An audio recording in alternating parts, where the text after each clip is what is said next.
And we are back. Roll up, everybody gather, come and join. One man went to mow. Yes, that guy again. That funny sounding guy that makes the funny noise online. He is here again. This is he.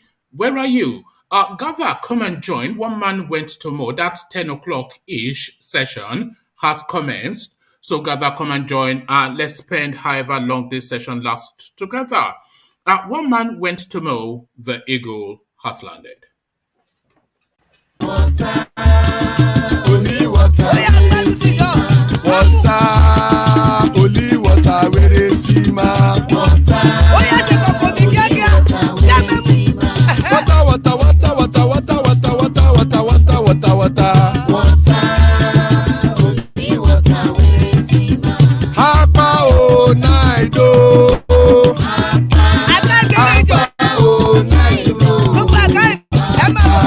Hapa you don't come oh.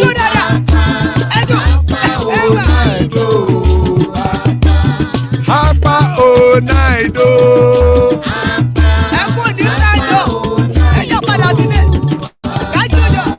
Oro keke elemu ye oh. Oro keke.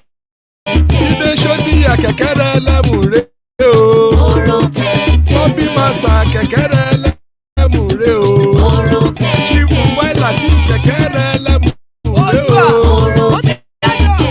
Eruku lele elemude.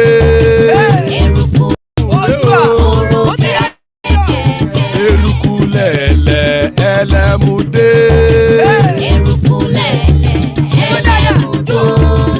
Eruku lele egbe elemudodo jare o. Eruku lele Ghana ti dé ẹgbẹ́ bọ́dì o. Ọmọ ẹlẹ́yẹ ẹ̀yẹ o ó dilé o. Odúyẹ̀lá ẹ̀yẹ o ó dilé o. Petrosonama ẹ̀yẹ o ó dilé o. Petrosodúnkẹ́ ẹ̀yẹ rẹ̀ ó dilé o. Ẹlẹ́kọ̀ọ́ ọ̀run mú ìní o.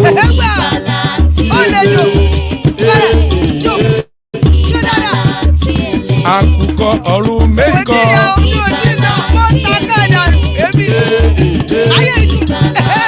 Ikú kò ní ríwà gbéṣe o.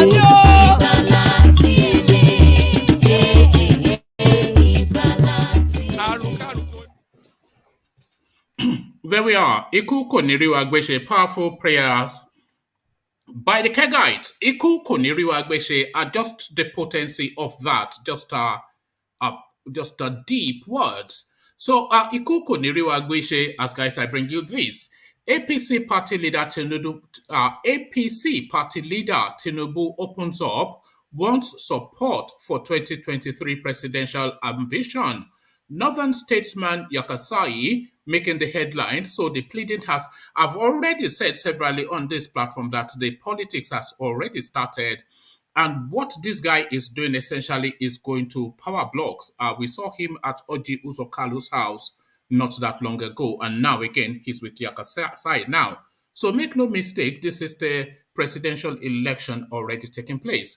APC party leader Tinubu opens up, wants support for 2023 presidential election. Northern statesman Yakasai. So quite what went down there, we find out soon enough.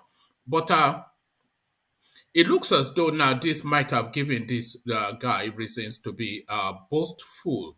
Let's see. 2023 presidency. No southern candidate can win without northern support. Yakasai also that attribution as well. So Tinubu now going cap in hand to beg the Bokis has now led to this chest-beating behavior that is usually what you have what to come to expect from them. So quite what's playing there, we find out in the fullness of as well. In the fullness of, we find this as well. In the fullness of, we find this out as well. Nigerian army gathers influencers for more than from. I can't get the words out.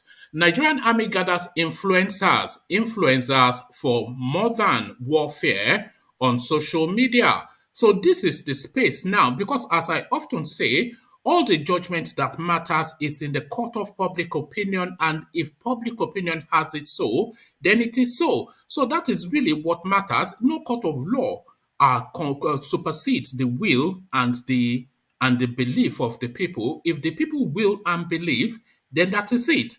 And the understanding of that, of course, now finally dawns as again Nigerian army gathers influencers for modern warfare on social media. So you would now get all this Twitter warfare now going on, all this back and forth now on social media, and they want to dabaru that EndSARS space. Okay, so now this now,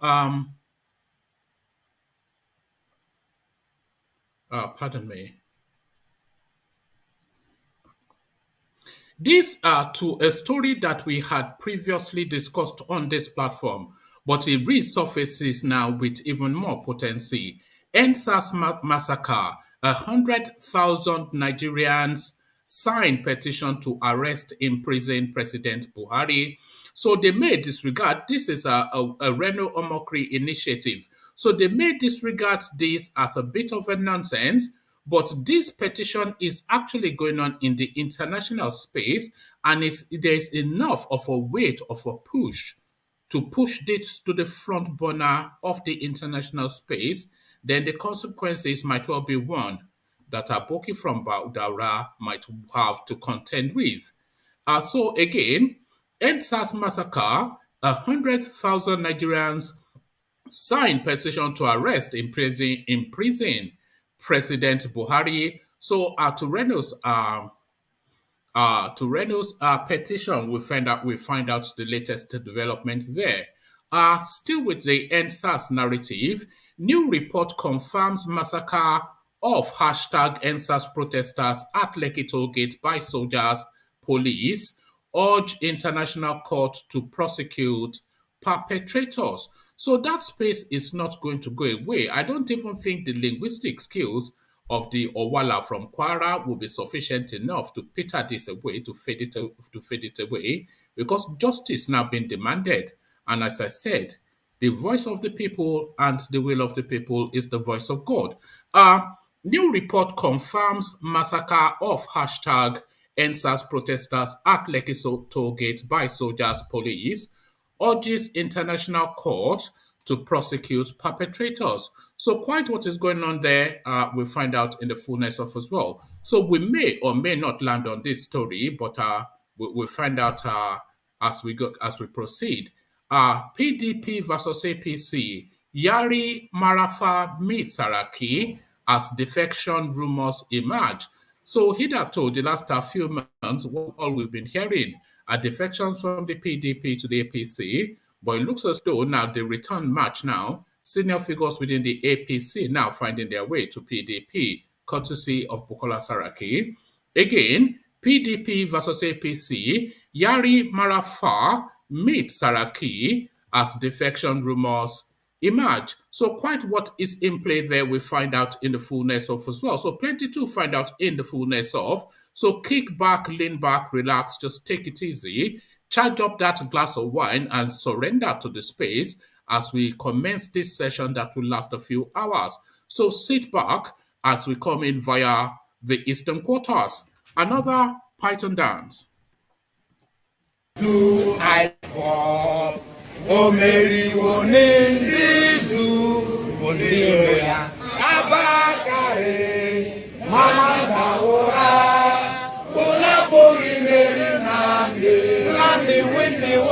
Python dance 1, Python dance 2, now Python dance 3.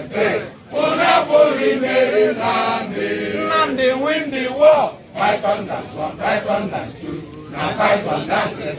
Unapoli Mary Nandi go only do I walk. O Mary Wonizu Biroya Abakare. Mamanda Mora, Unapuri Mary Nandi win the war. Python dance 1, Python dance 2, na python dance a train. Unapoli Mary Nnamdi. Nnamdi win the war. Python dance 1, python dance 2, na python dance a train. Unapoli Mary Nnamdi. Nnamdi win the war. Python dance 1, python dance 2, na python dance a train. Unapoli Mary Nnamdi. Nnamdi win the war. Python dance 1, python dance 2, na python dance a train. Unapoli Mary Nnamdi. Nnamdi win the war. Python dance 1, python dance 2, na python dance a train. Unapoli Mary Nnamdi. And there we are. Nnamdi Mati win a war. Python dance, Python dance. Nnamdi Mati win a war. Python dance, Python dance. So, excuse me. Nnamdi Mati win a war. As guys, I bring you this. APC leader Tinubu opens up, wants support for 2023 presidential ambition. Northern statesman Yakasai, a founding member of the Arewa Consultative Forum, ACF, and elder statesman Tanko Yakasai, has revealed that the national leader of the ruling All Progressive Congress APC, Bola Tinubu, wants to run for the presidential race in the 2023 general election. He said the APC chieftain was at his Abuja residence on Wednesday to solicit support for his presidential ambition in the coming election. There have been speculations, reports, and veiled indications that Tinubu might be interested in the presidential seat, but the former Lagos State governor, with several hanging corruption cases on his neck, is yet to formally declare his intention. Yakasai said, he, Tinubu, just came to visit me, but actually I have 2 of them presidential aspirants that I have earmarked right from the beginning. And I made a vow that any one of them who came to ask for my support first is the person I would support. Tinubu is the first person. Yakasai further said that Tinubu did tell him about the presidential ambition and as well sought his support during the election. Furthermore, Yakasai said interested aspirants must first scale the hurdles of primary elections in their various political parties, then we will begin to compare them.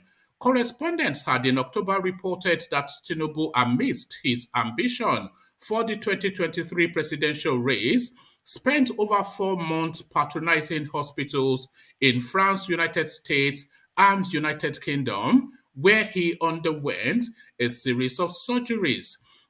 He had flown out of the country some days to Christmas in 2020 to Paris, France. The APC leader had returned to Nigeria on January the 24th, 2021, after a month absence from Nigeria. He also went for a medical checkup on Thursday, June 10, to France, and was conspicuously absent from the one-day working visit of President Muhammadu Buhari to Lagos. Tinubu is in Paris, France for a medical checkup. His health is deteriorating due to old age, a top source had told correspondents at the time. Tinubu, amidst death rumors, was forced to return to the country on Tuesday, June the 15th. Correspondents also reported that Tinubu was hospitalized in Maryland, the United States, in July 2021. On August 9th, the APC leader had another knee surgery at the Johns Hopkins University Hospital in Maryland, the United States. The APC chieftain, it was learned, left the United States for the United Kingdom on crutches a few days after the surgery. Sources close to Tinubu had told correspondents that he wanted the surgery in Paris, France, but changed his plans over rumors of his death. Tinubu had his second surgery at Johns Hopkins University in Maryland recently. He was accompanied by a popular Nigerian doctor in Chicago. He had wanted the surgery in Paris, but when rumors was rife about his death, he hurriedly left for Nigeria and went to Johns Hopkins. one of the sources had said. He left the United States for the United Kingdom on crutches, another source revealed.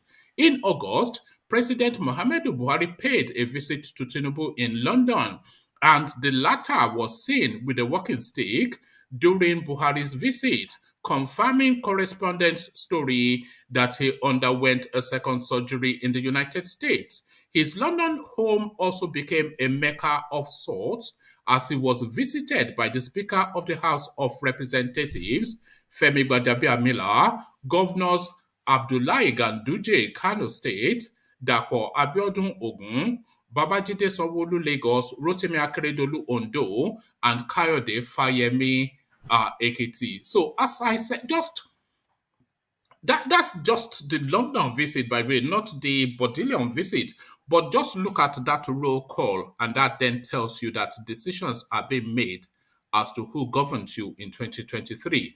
So in London, he was visited by Gbadabiamila, the rep leader, Ganduje, who controls the second largest political state, the second largest voting space state in Nigeria, Kano. Dapo Abiodun, yes, that one just a standard, that tag along sort of thing. Babajide Sanwo-Olu, Lagos State, Rotimi Akeredolu, the foremost voice for the Yoruba agitation, and Kayode Fayemi, a master strategician. So, or strategian, should I say, a master strategian. So, Abdullahi Ganduje of Kano State and Babajide Sanwo-Olu of Lagos State. That is the Nigerian presidency right there, because the votes that those two spaces can deliver will virtually guarantee you the presidency. So there it is. There it is right there. So there it is right there, but a little bit there it is right there, but a little bit more of it. 2023 presidency, no southern candidate can win without northern support, Yakasai. So he gets boastful off the back of that visit. Tinubu has visited many people. They've not gone in the paper boasting and chest beating. But then, of course, you know what the northerners are like. A founding member of the Arewa Consultative Forum and elder statesman Alhaji Tanko Yakasai has said no southern candidate can win the 2023 presidency without the support of the North.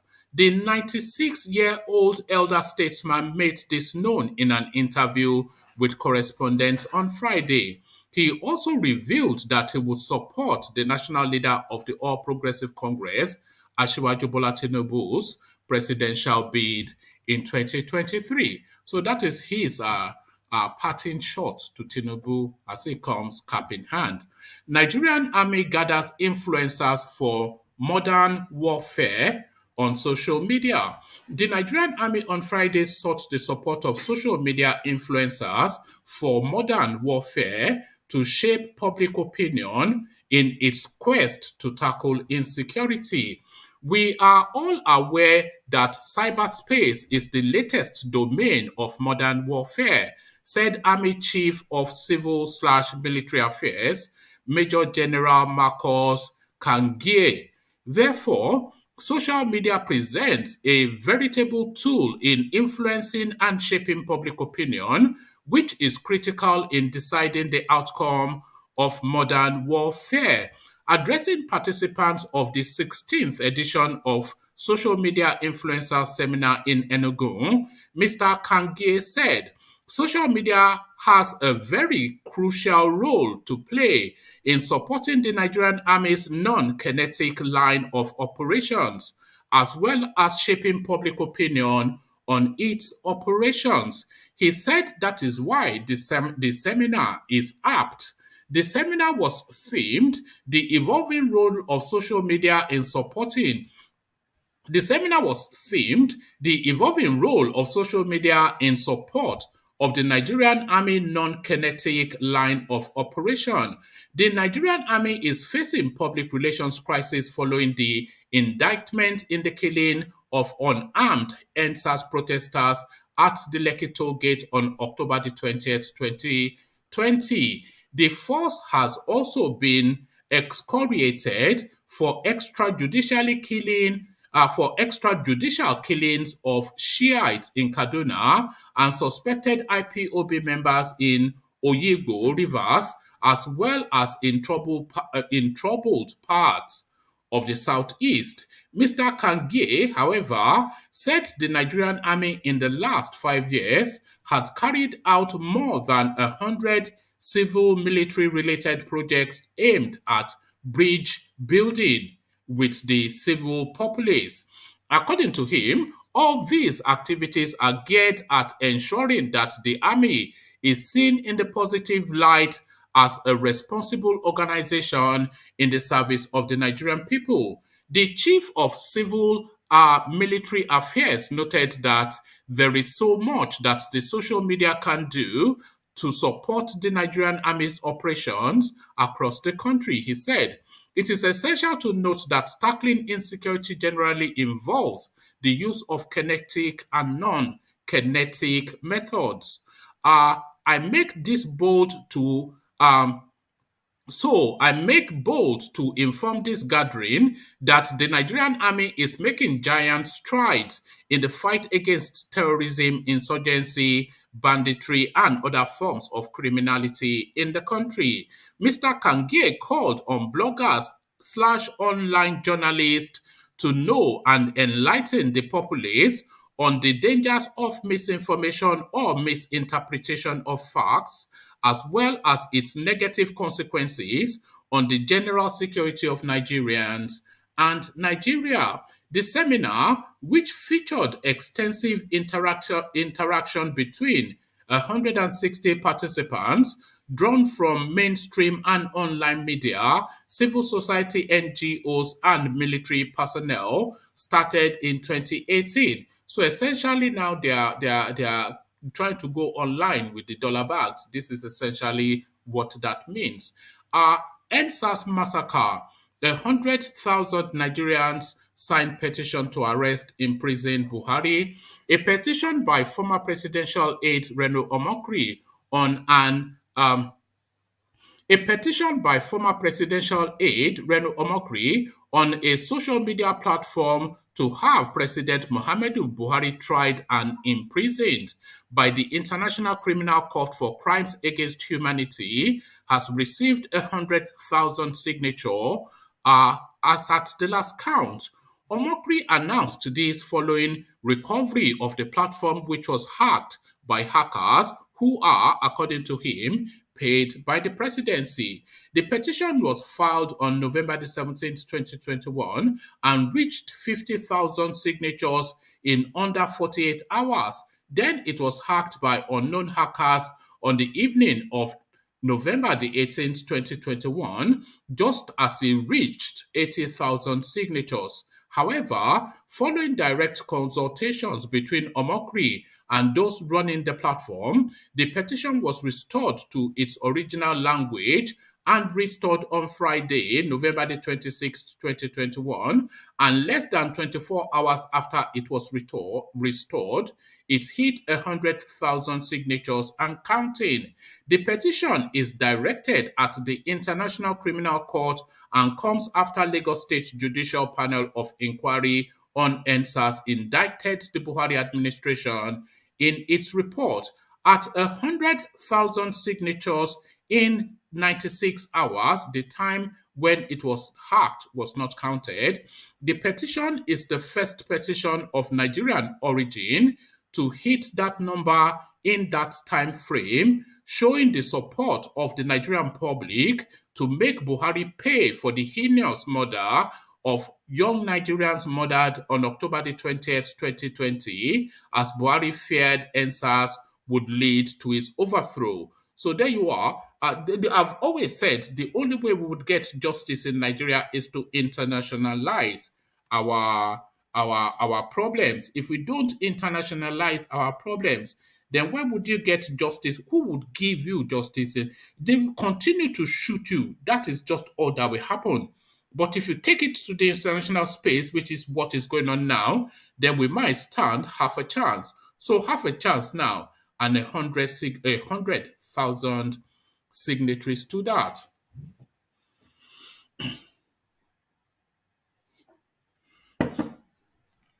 New report confirms massacre of #EndSARS protesters at Lekki Toll Gate by soldiers police.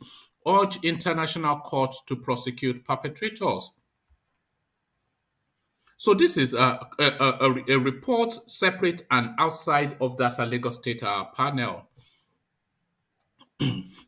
Most of the findings by the judicial panel of inquiry set up by Lagos State government to investigate police brutality and also the shooting of unarmed protesters at the Lekki Toll.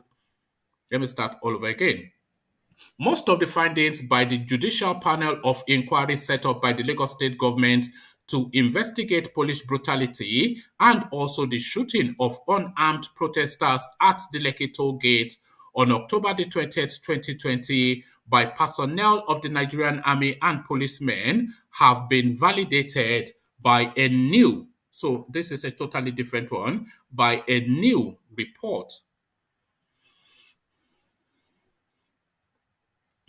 The 12-page document containing testimonies of victims and witnesses, the 12-page document containing testimonies of victims and witnesses, including detailed analysis of the events surrounding the massacre by experts in various fields, was carried out and released by Olukayode Dada, a partner with Ude Udoma and Bello Osage law firm based in Lagos. Dada, who is an expert in dispute resolution, compliance, and investigations, in the report stated that the Lagos State government, federal government, and military authorities all knew of the brutality. Dada, who is an expert in dispute resolution, compliance, and investigation, in the report stated that the Lagos State government, federal government, and military authorities all knew of the brutal killing of young Nigerians at the Lekki Toll Gate ahead of the incident.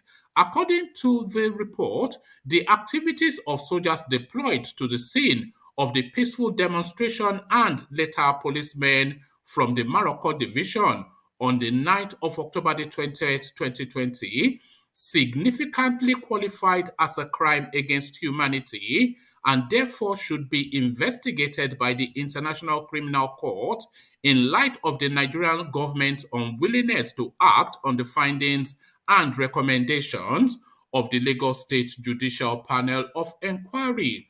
The report stated that though a Nigerian court can try soldiers indicted in the panel's finding, the military authorities in the country are unlikely to offer the type of cooperation needed for such to take place. At least 9 persons were confirmed to have been killed by security agents deployed to the scene, while several others were left with life-threatening injuries, according to the panel's findings. Correspondents had exclusively reported how soldiers moved several bodies away from the scene of the massacre in their vans to a hospital in Lagos in order to conceal the killings. Soldiers deployed for the mission told relatives of victims that they were sent by the Lagos State government to violently quell the protest. The document released by Dada partly read, while there had been killings and harassment of #EndSARS protesters demonstrating police brutality and bad governance by the Nigerian security forces across the country prior to the Lekki Toll Gate killings, the Lekki Toll Gate attack/killings stood out because of the brazenness of the killings and bravery of the protesters, including DJ Switch, a popular Nigerian disco jockey who risked their lives to provide live feeds of the attacks. Without question, the killings and brutalizations of unarmed protesters at the Lekki Toll Gate constitutes crimes against humanity. The totality of the circumstances regarding the #EndSARS protest and the Lekki Toll Gate killings/attacks validate this conclusion. The government actions to stop the protest culminated in the attacks on unarmed protesters at the Lekki Toll Gate, a location where the protest had been peacefully uh, held since the commencement of the nationwide protest. It is unlikely that the Nigerian government, whose officers and agents are the accused in this matter, would refer those officers and agents to the ICC. The Lekki Tollgate killings is not also the subject of any deliberation before the United Nations Security Council. The ICC prosecutor is therefore entitled to initiate an investigation into the killing proprio motu. So that's some Latin legalese. Uh, there are sufficient grounds for the prosecutor to initiate a proprio motu investigation in respect of the Lekki Toll Gate killings. The ICC has both subject matter and personal jurisdiction in this matter. The investigation, prosecution, and trial of crimes against humanity falls within the jurisdictional purview of the ICC, and the accused persons are natural persons.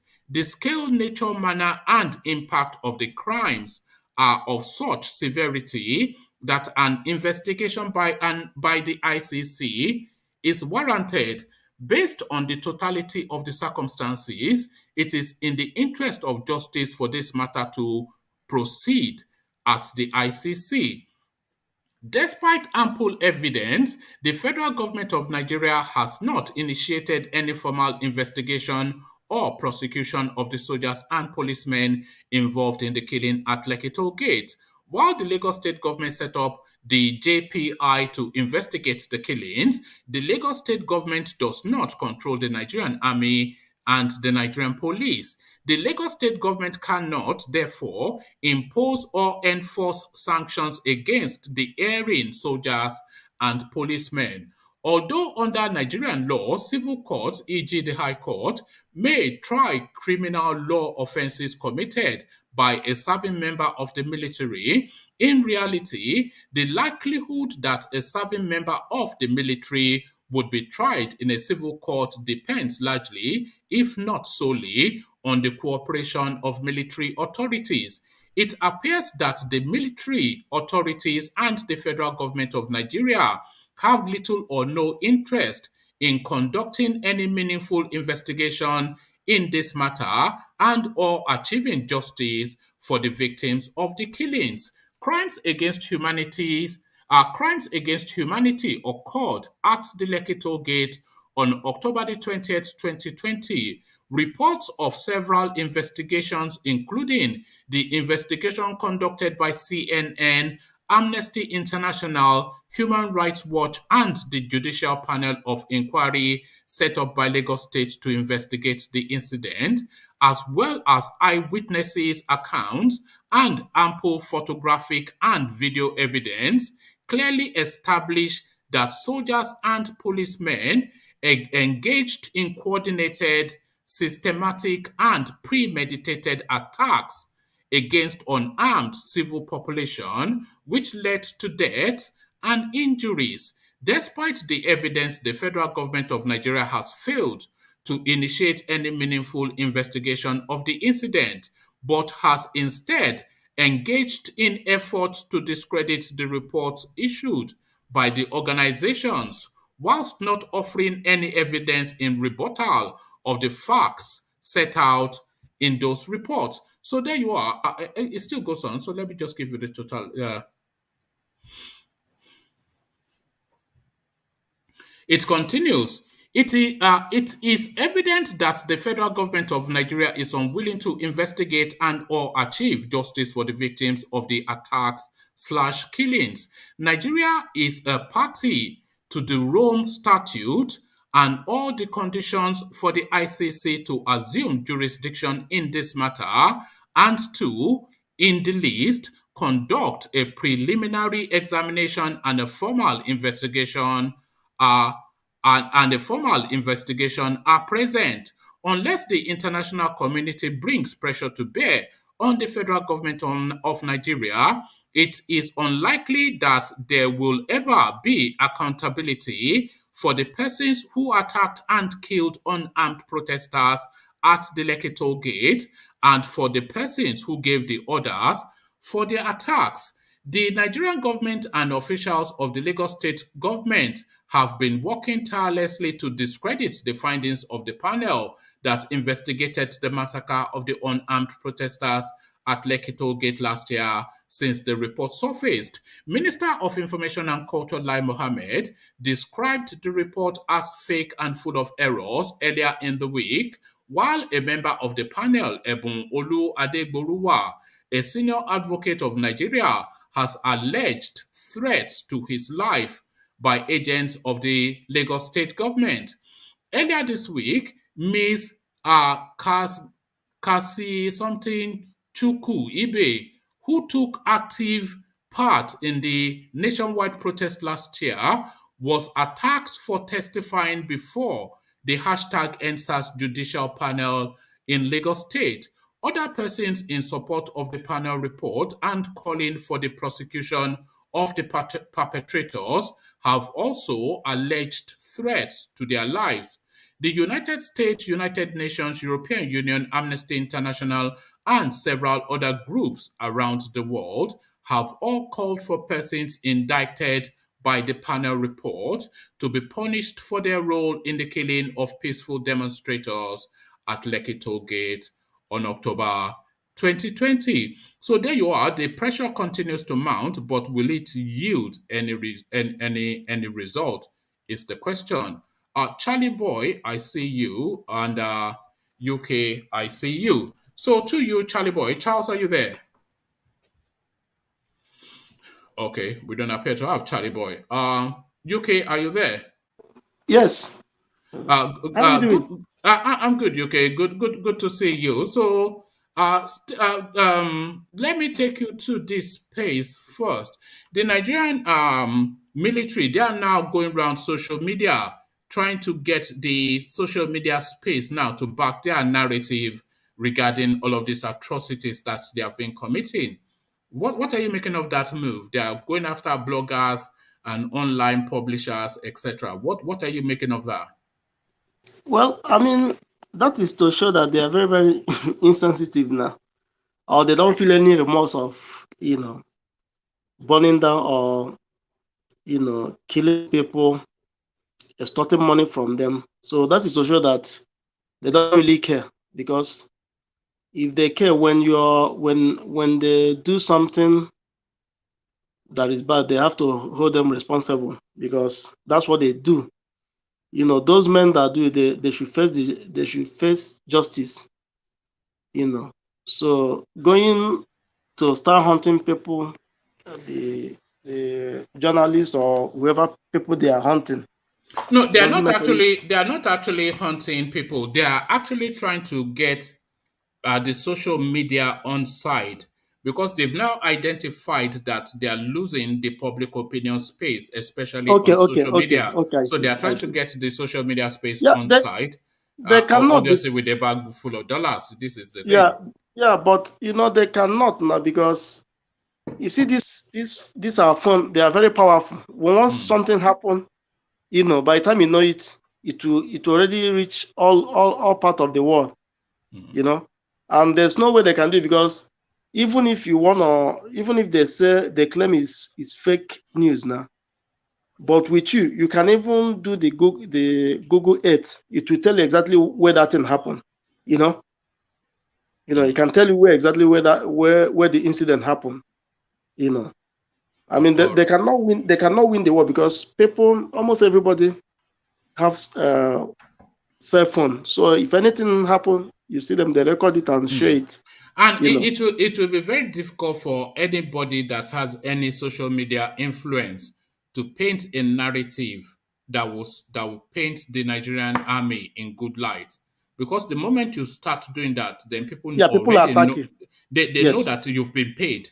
Because right from Kaduna, the killings of the Shiites to Obigbo, the massacre there, Lekki Toll Gate massacre, killing and renditioning people. They just slaughter people up and down. So what are you going to base that positive spin on?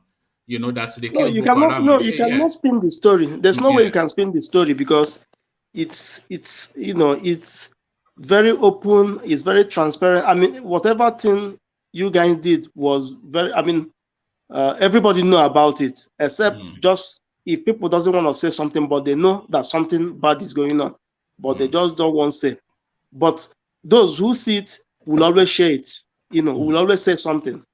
So that, I mean, you see this age we are. It's a very new dispensation that when anything happens, you think you are hiding, they will see you. There's no way you can hide now. There's nowhere to run, is there? Really, Yeah, there's no way to run and there's no way to hide because no matter how you spin it, you see how Lai Mohammed was even talking, nobody even listening because they already know it happened. If it is when there's no social media, the evidence is too overwhelming obvious. for it. Yes, People live streamed this thing now. We saw Did you see the clips on CNN on BBC of the army shooting? Did you see that clip? I do. I so we all saw it now. So what are you saying? Are you saying that those shots did not kill anybody? Of course, the shots killed no, people. it does now. I mean, I don't know what that guy is talking. The evidence is too much. Yeah, it's too much. Yes, it's too much, and people even stream it live when the thing was happening. So the lady who streamed it live when it was happening. I mean, I don't know. If they see a way to kill that lady, now they will kill her. But he was very. If she thinks she's safe in Canada, because I hope the Canadian government are on the ball. Because if they are not on the ball, then I think what I will even tell the lady, she should try to disguise herself. She shouldn't let people know, her movement. So, but it is very obvious. I mean, when you commit any atrocity in this age, you can never run away from it because once the video capture it, even your phone capture it. Do you know sometimes you will be doing something, you can capture it that you don't know that you are doing something. Mistakenly, you send it, and once you go, once you enter, once something goes on the internet, it's there forever. It's there forever. It's there forever. Yes, because of the iCloud. Yeah. Okay. So to the politics then, Tinubu opens up, wants support for 2023. So this guy now, he's traveling around the country. Just not that long ago, we were discussing how he went to Uzokalo. So he's now with Tanko Yakasai. Same narrative, wanting then to... So what are you there? Because this guy now, this is the presidency being decided. This is what I am saying. Yes. Everybody that mattered, he's already seen them. So what else is going to happen apart from just celebration and then? Yeah. Well, what I want to say, is it Tinubu? But it's always good when you're vying for something, you have to come out clean. People will know that you're vying for something. Though for him now, he look at himself as a heavyweight. That he has to go and see the heavyweight too, people that can support him, at least he will gain those, weights on those people's region, I mean, that's what he's doing. Is that not what he should do to get, because somebody like that, like you said, he wouldn't want to come out unless he has some assurances of a victory. So he's like getting the assurance that don't worry, we will give it to you, Yes, you're right. You're right. So that's what he's doing. I mean, this one is underground work. Because after the underground work, now results will happen now. We already know now. It's selection now, and money again now, and money, because as he is now, he can bribe them 20 billion. The money they will be seeing it. By the time after all said and done, they'll say you are the man of our heart. Go and represent us. I think they feel they owe him one, because Tinubu essentially gave them the presidency, so they feel that they owe him something, and they can't give him money now because he already has. Yeah, they do because most of those for them to run those campaigns now, it was his money now. It was his money. So And his planes, it was his planes that was carrying Buhari up and down for most of that 2014, 20. that's what I'm saying Yeah, now. yeah. So he has invested a lot. Mm. So this one he's looking for his reward. So if that presidency get to his hand, so that's his reward. So everything that he has spent now, within a month now, he will get them back. you know. Within a month, you will get them back. We're talking about looting now. We will see the remaining change, he will give it to. He will tell Nigeria, okay, you guys can share this one now. You see now. You see that Tinubu is a bit of an enigma, because it's one of those sort of people that could go one of two ways. It's going to go to an extreme if he becomes president. He either ends up being the best president that country has ever experienced, or the worst. It's not going to be just an average president.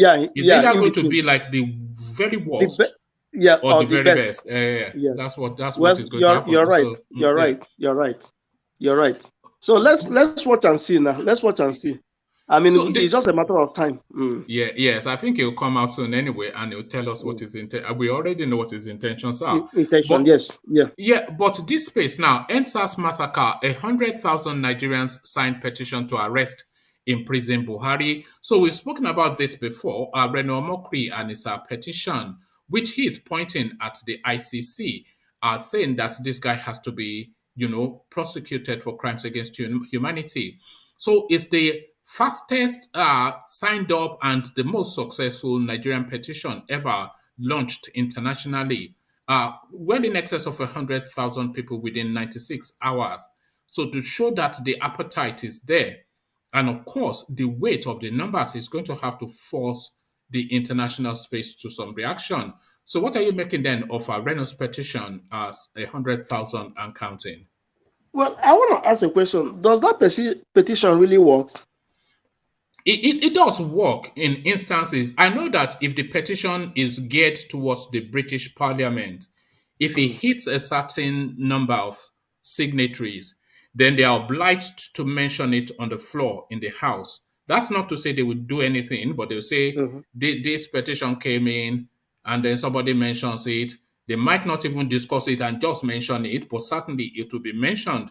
And then if it triggers something in somebody, so yeah, it just forces it into the international space that, look, is this really going to be allowed to go unpunished, So yeah, it could be a bit of a nonsense, but we are talking about it, so certainly it's creating something, Well, okay, let's wait and see, But I think sometimes when I look at the international bodies, anything concerned about Nigeria, I don't think they want to. It's just that their interest they are looking for. You're right. You're right. They don't want to rock the boat. They don't want because of that. Their interest they already tied. Look at them. You see how Buhari is going around to sign one contract to the other.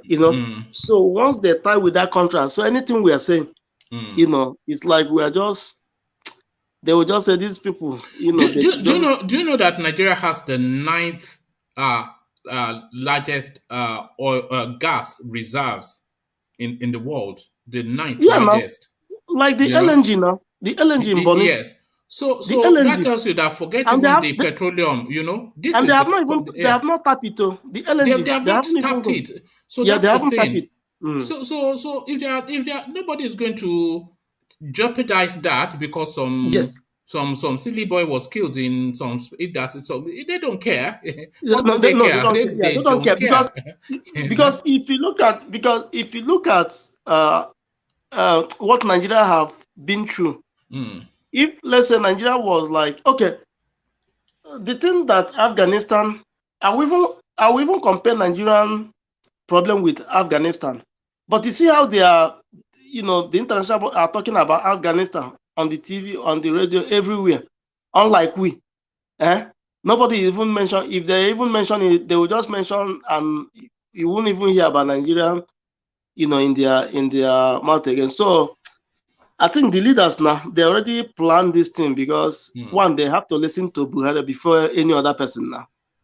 You know. You'll be surprised that a lot of the world, Nigeria sustains. You know that a lot of the petroleum in the United Kingdom is from Nigeria, apart from the Yes. one they get from Scotland. A lot of it, Mm. because even sometimes some person will stow away on that oil tank, and then they'll Mm. catch him in Portsmouth or something.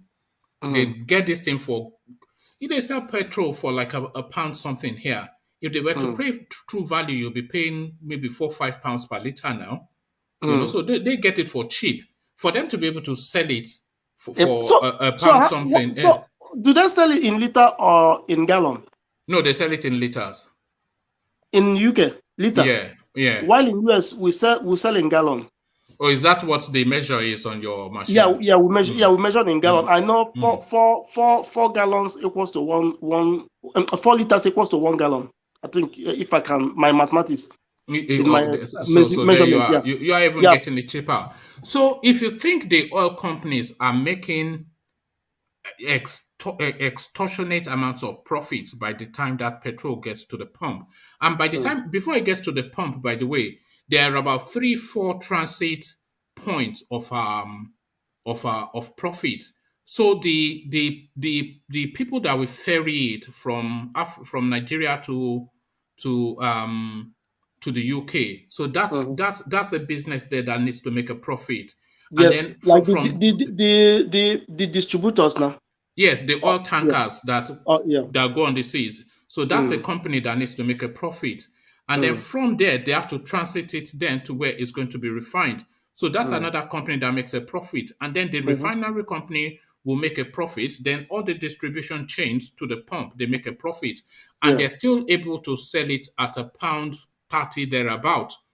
So that then tells you then that how much are they paying at the source to be able to sell it at that price? So they're getting it for virtually nothing. Nothing. So they're not going to jeopardize that because some guy got killed at Lekki Toll Gate. I think it's only Nigeria that I know when they want to take the oil. We don't have because I remember I have an in-law. One time they sent them to do, because he was into engineering. He's an engineering student. So when they send them to do something, you know that this crude oil, they don't even measure it. One man, like to know how many that they pump out to the ship, they will just dog the ship. Maybe they will say that's 100 liters. That's it, but no measurement. While in other clans, they put it when that thing go. They will know exactly. You see, that is why people are saying that the NNPC should be privatized. It should be privatized. So that when that crude oil come out, if it is 10 liter, you know that it's 10 liter. If it is 5 liter, you know that it's 5 liter. You are charging them. But these people, they will use their ship. They will just dock, give them maybe little change. That's it. They will take it. They don't even want to know. But for the fact you bring out that dollar, our people who wants to show them that dollar, they don't want to even think. They don't care now. They don't care. No, they don't care. They don't care. And once that thing gets past the Nigerian shores, it's even once it gets into that tank, where they just because a lot of these people, some of these tankers, they scavenge. So they could take X amount from this country. And a lot of them do bunkering too, because some of them are bunkers now. Government will tell them to sell 50, for example. Then they will put 20. Then they will give them their money. That one is envelope. Now they will just give them sharp. I mean, if government will say put 20, then they will put extra 10. An extra 10, who is it? Is going to their pocket? Is it not so? So that's why they want the system to be like that. They don't want any change. Of course, because, now. So who is going to give all of that up? Because nobody. African boy got killed in Africa. They don't care. They don't care. Yes, you're right. Care. They don't care. They don't give a. And that is why all these top like the CEO, anything like those ones that are into oil now. That's why you see them. All the talk is about Nigeria.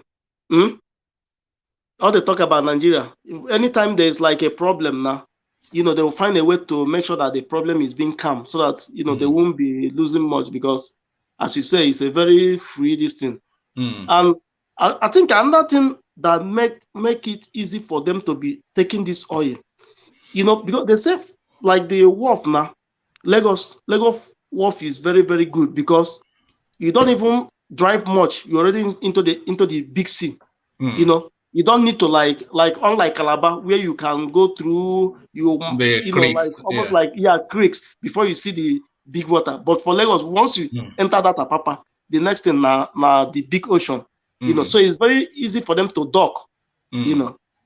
So well, that's where we find ourselves. It's a free for all, and I know. Finally to the space, they're still pushing. There's a new report now that has come out by a law firm that is known for investigative legal things. So they've gone through the entirety and the totality of that EndSARS space to present a package then to this ICC still. And they're saying because the matter has not been taken up by the United Nations, so it's not barred, it's not statute barred or anything like that. So they are pointing it then in the direction of ICC that the totality of everything that's happened in this case, with all of the documentations, both that is just overwhelming and compelling, is a clear indication of a crime against humanity, and this is something you must take on. So this law firm now add their report to the Lekki Toll Gate Lagos panel. So what are you making then of this continuing pressure on the space? Well, if the law firm add their own evidence, I mean, it's very well because it is gonna give more proof, and it will make the case. The case is gonna be more solid because it's good that the law firm, they were able to build up case and use some investigation they found to back up this answer, the one they already, the one they have done. So I think for me, it's a very good step, they have taken. It's a very good step. Yeah. All right. Thank you, UK. Stay with us. Let's go to Ola, who is also with us. Ola, are you there? Hi. I can hear you. Yeah. Good to have you, Ola. So to the Tinubu space then, APC leader Tinubu opens up, wants support for 2023 presidential ambition. And Northern statesman Tanko Yakasai making the headline with this one. This comes very quickly off a visit that he also paid, Tinubu that is, to the residents of Oji Uzokalu in the same Abuja. So then the campaign are thick and fast. What are you making of Tinubu's now moves? Just cozying up to the Northerners. Yeah, what Tinubu is simply doing is trying to realize his ambitions, and it is what is well known to everybody, and just because of that is the reason he positioned himself very well to bring the nemesis that he has brought upon Nigeria. So what he's simply doing is just trying to put final touches to his ambitions, and maybe turn himself to beggar just to make sure he fulfill what he has dreamed of right from for several years. So visiting Yakasai, I don't know. It's still one of those things. Maybe you realize that is this not what he should be doing? Is this not what he should be doing? No, because the Nigerian presidency is nothing to do with the electorate or you're going to cast your vote. Is about this sort of power moves that Tinubu is making, is it not? Yeah, it's both. It's both because the power brokers like there was a situation where someone made a statement the other time that if you want to become the president of the country and you don't know the class of 1966, for example, forget about presidency. Now, when you know all those people, there are some other guys too that can persuade the local people.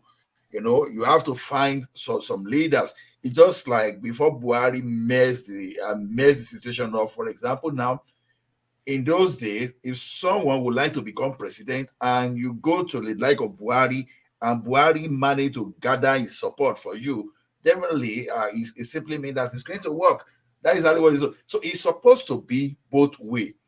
But the Afobajers, the kings makers in the country, they've restricted the space to whatever we present to the masses, they don't have an alternative. That is exactly what they are going to vote for. That is where we as Nigerians, we failed. That in the process, even before they present a candidate, we don't get involved. And that is where we are supposed to be active. Other than that, we've delegated that and we allow all these power brokers to just pick those people they think will be beneficial to them. So either head or tail, whosoever they present to us, we still serve some interest of these power brokers while ignoring the suffering of the common people. So what Buhari is doing, what Tinubu is doing, is what a typical Nigerian politician will do. You see, that is where the like of Sowore, for example, they are failing, because those people that matter. But Sowore is not really a politician. Is an activist. Is not a politician. An activist can be a politician too. You know, in politics, if you say but he particularly is not a politician. He's an activist. He's a revolutionary. He's not a party politics person. He's a revolutionary. He's not a politician. Though. Yeah. Naturally, every human being, almost every human being, or every human being is a politician. We know that, but specifically to politics, Sowore is not a politician. Because what Sowore is trying to do now is he's trying to set his own space apart, because that is the leverage. That is his own leverage. He's trying to distance himself that, okay, these are the old group that brought the country down.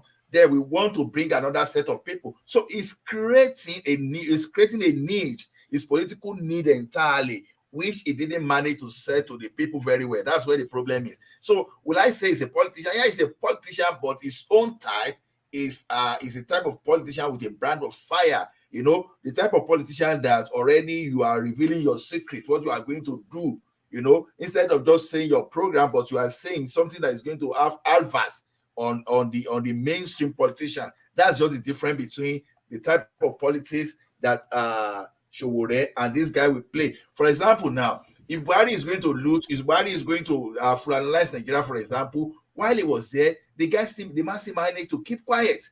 He was just watching everybody until they got that power. After OJ, thought it would give Ojebolo. So, you know, the guy just sat down there and was watching, was looking, was gathering this thing. You know, if those people that were managing Buhari are not managing that time, if they are not managing very well, there was a possibility that time that the thing could have gone badly for Buhari too. That is where the like of Sowore got that thing wrong.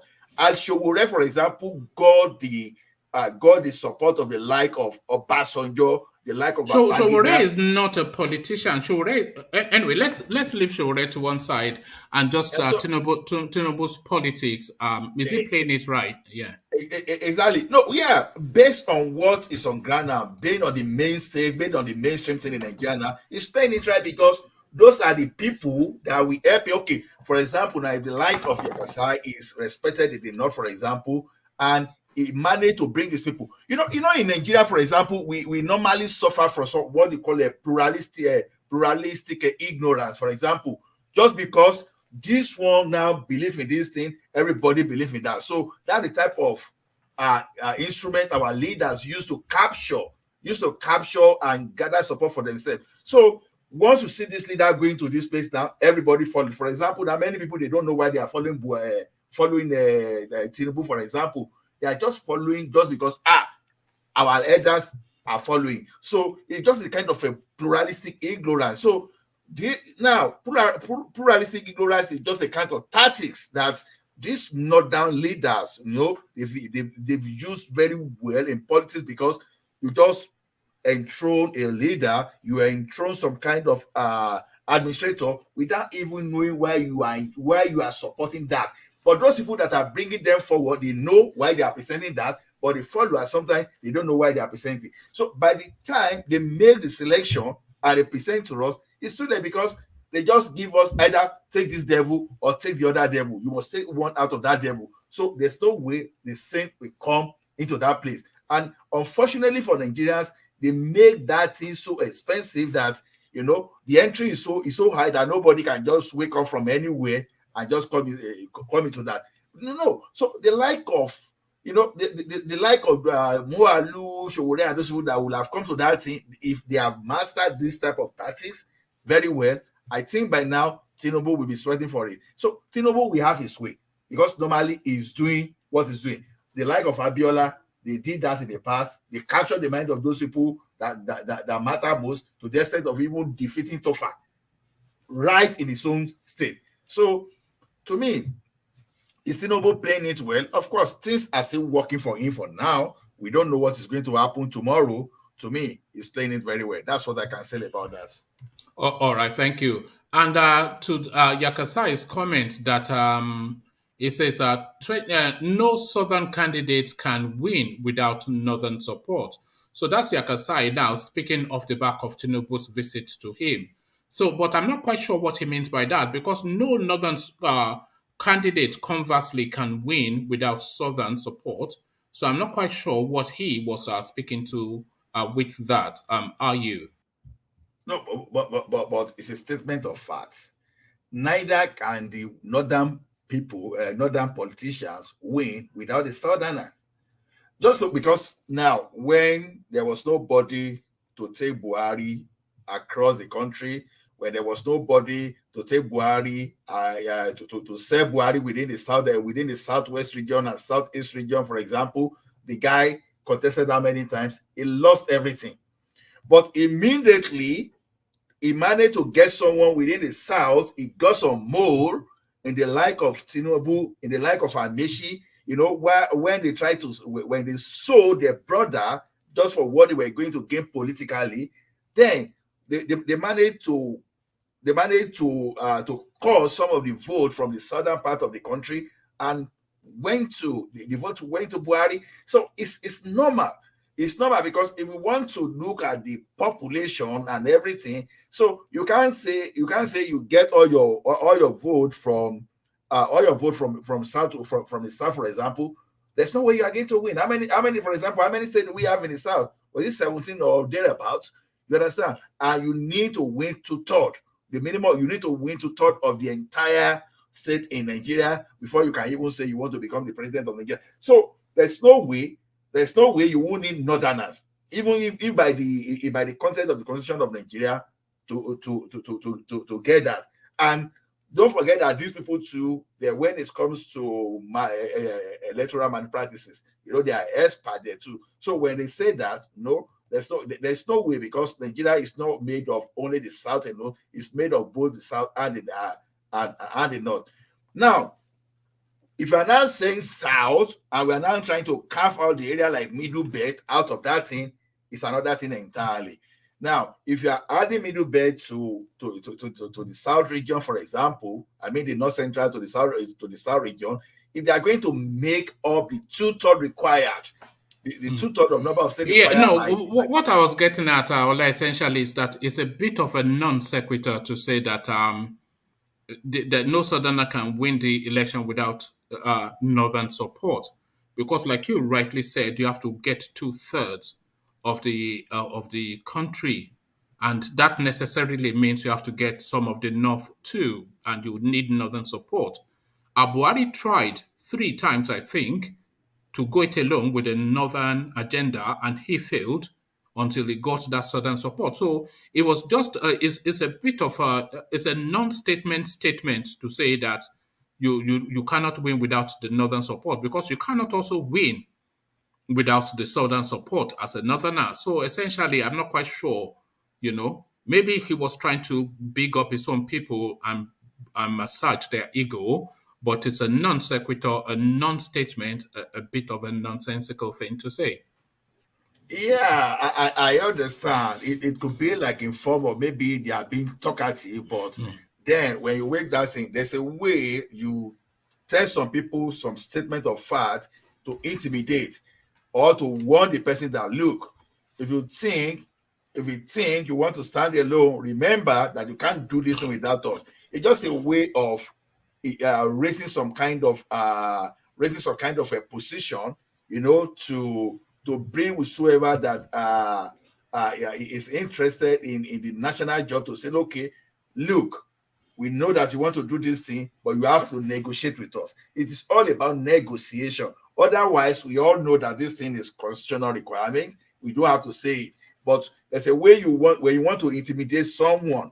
Sometimes when you want to intimidate or you want to call attention of someone to negotiate with you, there are some kind of verbal statement you make, and as at least if you are not trying to make that person uncomfortable, you get at that person to try to bring that person to negotiate with you. That's the only thing they are saying. By the time they are saying all those things, it's just to send signal that, okay, whether you want to go, you still have to negotiate with us. That's the way I see the thing in overall content of it. All right, thank you. So to this space then, Nigerian army gathers influencers for modern warfare on social media. So Nigerian army gathers influencers for modern warfare on social media. So they are now coming to the realization that public opinion is really what matters in everything, and their atrocities essentially what is being discussed and what is being viewed as their contribution to the national space. So they are now belatedly wanting to go on social media to try and battle it out there. But who is going to champion the cause of the Nigerian state or the Nigerian army on social media? What are you making then of causing up to the social media by the Nigerian army? Yeah, like you said, at least what they are trying to do is this, perception plays can create a lot of influence, can change the way people can change the way people see the particular institution. I think that is what the Nigerian army generally they are trying to control there, because now as it is now, everything is against them. As it is now, everybody knows that the Nigerian army now, is an institution against the people of Nigeria. Now, even the officers there, they stand a chance of facing criminal charges after they might have left the office, even though they are acting on behalf of the institution. But there are some situations that when you are committing crime against humanity, you have to be very, very you have to be very careful of what to do. Now, look at the way the federal government of Nigeria managed to convince America to say, okay, there's no religious persecution in Nigeria. And we all know that this thing, one way or the other, that's a bloody lie. That's, whether Nigeria religious persecution, yeah, it is. It is. Now, but see the way they manage to change the whole situation. Now, as it is now, all Lord is against Nigerian army. They just have to find some people to influence. This thing is a psychological war. You want to control the mind of those people online. Because like this now, when I mentioned pluralistic ignorance the other time, when some people just believe that, oh, this one wants this, and you just support without even knowing why you are supporting. We have many people like that on social media. All you just need to do is maybe you know those people that manage to put crowd very well. You just guarantee their you guarantee the means of livelihood, that okay, you give them some money just to do some kind of media publicity. But the only thing now, this media publicity now is not going through the normal channels, that is going to the Facebook, to the social media that most Nigerians they make use of. So what they are doing is they change your mind by bringing counterparts, to present yourself that okay, this thing, this EndSARS. So they go to, like, let's say for example, Buhari supporter and say, okay, this thing is all about Buhari. And those people that have emotion for Buhari and APC already, and those people that they believe that they are benefiting from APC, and that your brother, for example, that is working for politicians that give you money, all those stuff, you don't have that guts to challenge it, because you still know that the little money you are getting from him to survive, you still want to. So before you know, by the time they are changing the perception, you are supporting the evil people ignorantly. And while you are supporting the evil people ignorantly, you have your own supporter too that will kill behind you. So what they are doing is this: for every for everything that goes against the military, they want to neutralize. They want to create it that, okay, they want to cause that division among Nigeria that, okay, at least if they are doing evil to you, it is the expectation that you have majority. You know, just imagine a situation whereby 80% of Nigeria are coming out to shout evil, evil. But this time around, they want to slice everything. They want to divide that market that, okay, these guys, they are opposition. These guys, they are pro-government. That's exactly what they are trying to do there. Control their mind. You know, we are to some extent, sorry to say, we are confused people already. But we are confused without even the official way of even getting us confused. But this time around, these guys are now putting in more effort to bring in official way of confusing us. Now, go to Facebook, for example, even unsolicitedly, you see some people now that they take their focus away from the big picture of that EndSARS report. They now focus on the minors of there. They are talking of inconsistency. They were trying to bring out some kind of technicality. And the people that are not even ordinary people like you and myself that are even guilty of this thing that we are talking about, even some legal luminaries, lawyers, they were even trying to tell us that that report is not implementable, is this and that, and trying to even create some kind of emotion against that. You know, when some people are saying they say over 90 people were killed at this thing, but this panel report is saying about at least about 9 people died there. Why are they not including all those things? So they find a way of creating some kind of argument that will take you away from the big picture of it. Because what people are not thinking about is this: even if it is only one person that was killed at Lekki Toll Gate, it could have been anyone among the 200 million people, including those people even supporting the evil perpetrated there. So, but when some people are their comfort, for example, someone can sit down in Ikoyi, for example, and I'll be telling you that what is happening in Ekiti, it's not nobody is killing someone in Ekiti when you cannot even move within Lagos, but just because someone is sustaining you to get your accommodation in Lagos, but you stay there. So what these guys are doing now, they now put all those influencers now. They now bring some kind of content, you know, out of sitting down and writing beautiful article to either gather support or to confuse people. You know, it's a special skill. And some people are paid to do that. And before you know, some people will follow, because both people that are pro-government and anti-government, they will always make sense to their audience. So that's just the way I say it. So they are coming now because they are protecting themselves. You know, if any of us find ourselves in the military today, it's either we find a way to sustain ourselves by joining whatever they are doing, or we just leave the scene, or we keep quiet. Those are the things we can do. But as it is now, if I find myself in the military and I know that whatever report that is coming from that EndSARS report can indict me in the future, because all these reports that are coming now, we may think it's not going to be useful, but it can be what we end some the career or the way or post-service career or some military men as they are. Just like the policeman, they deny asylum in Canada, for example, for just being a member of the police of the police in Nigeria that carry brutality. So the same way can go to the Nigerian military, even after some people might have left that office. So they will do everything to discredit that report and to protect themselves. That's the way I see that one. All right, thank you. All right, so to this space, EndSARS massacre, 100,000 Nigerians signed petition for the arrest and prosecution of Buhari. So this is an initiative championed by Reno Omokri.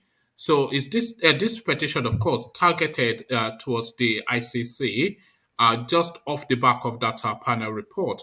But what they are pointing out, what this article is pointing out, is that this by far the most successful Nigerian petition to the international space, and the speed at which it's being signed are well in excess of 100,000 people in less than 96 hours. So what are you making of this petition then to the international space?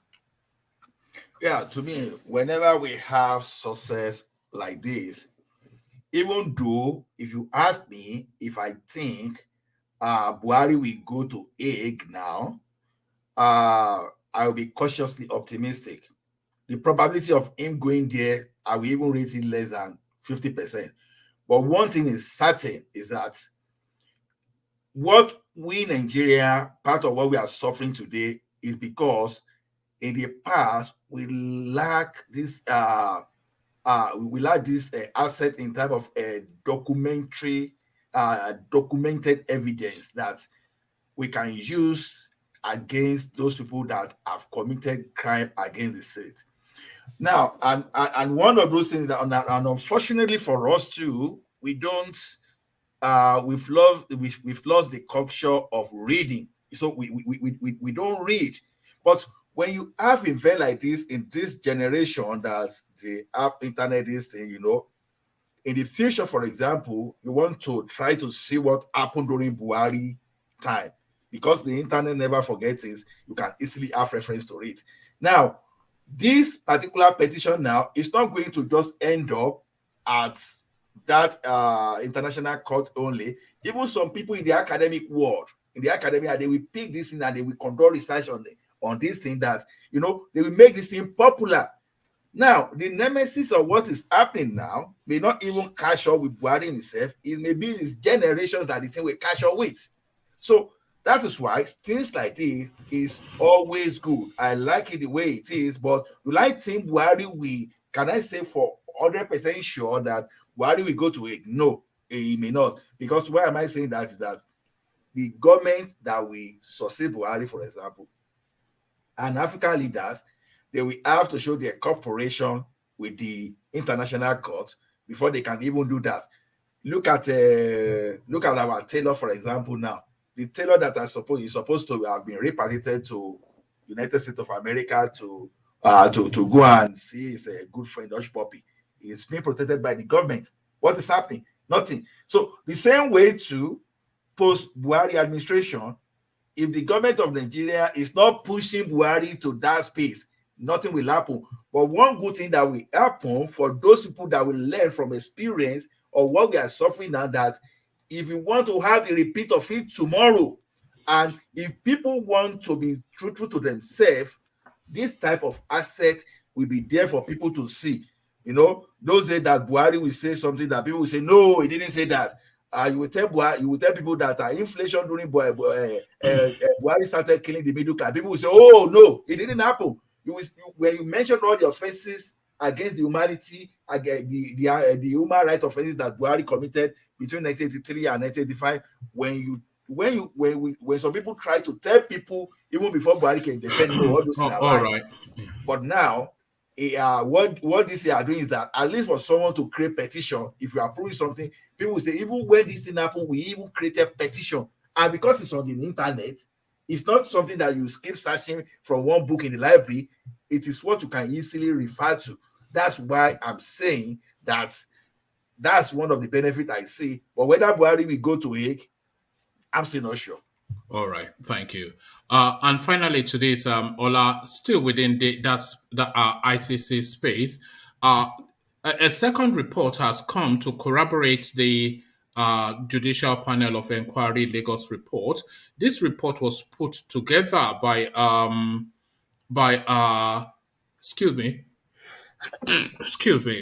this report was put together by an Olukayode Dada, a partner with Udoma and Bello Osage law firm in Lagos, so a specialist law firm in Lagos. So they've put together a compilation that captures witness accounts from people who were directly involved. All of the documented accounts that were available in the public space. And they've married that with the Lagos panel report, and then they've put it together to then point it still in the direction of ICC.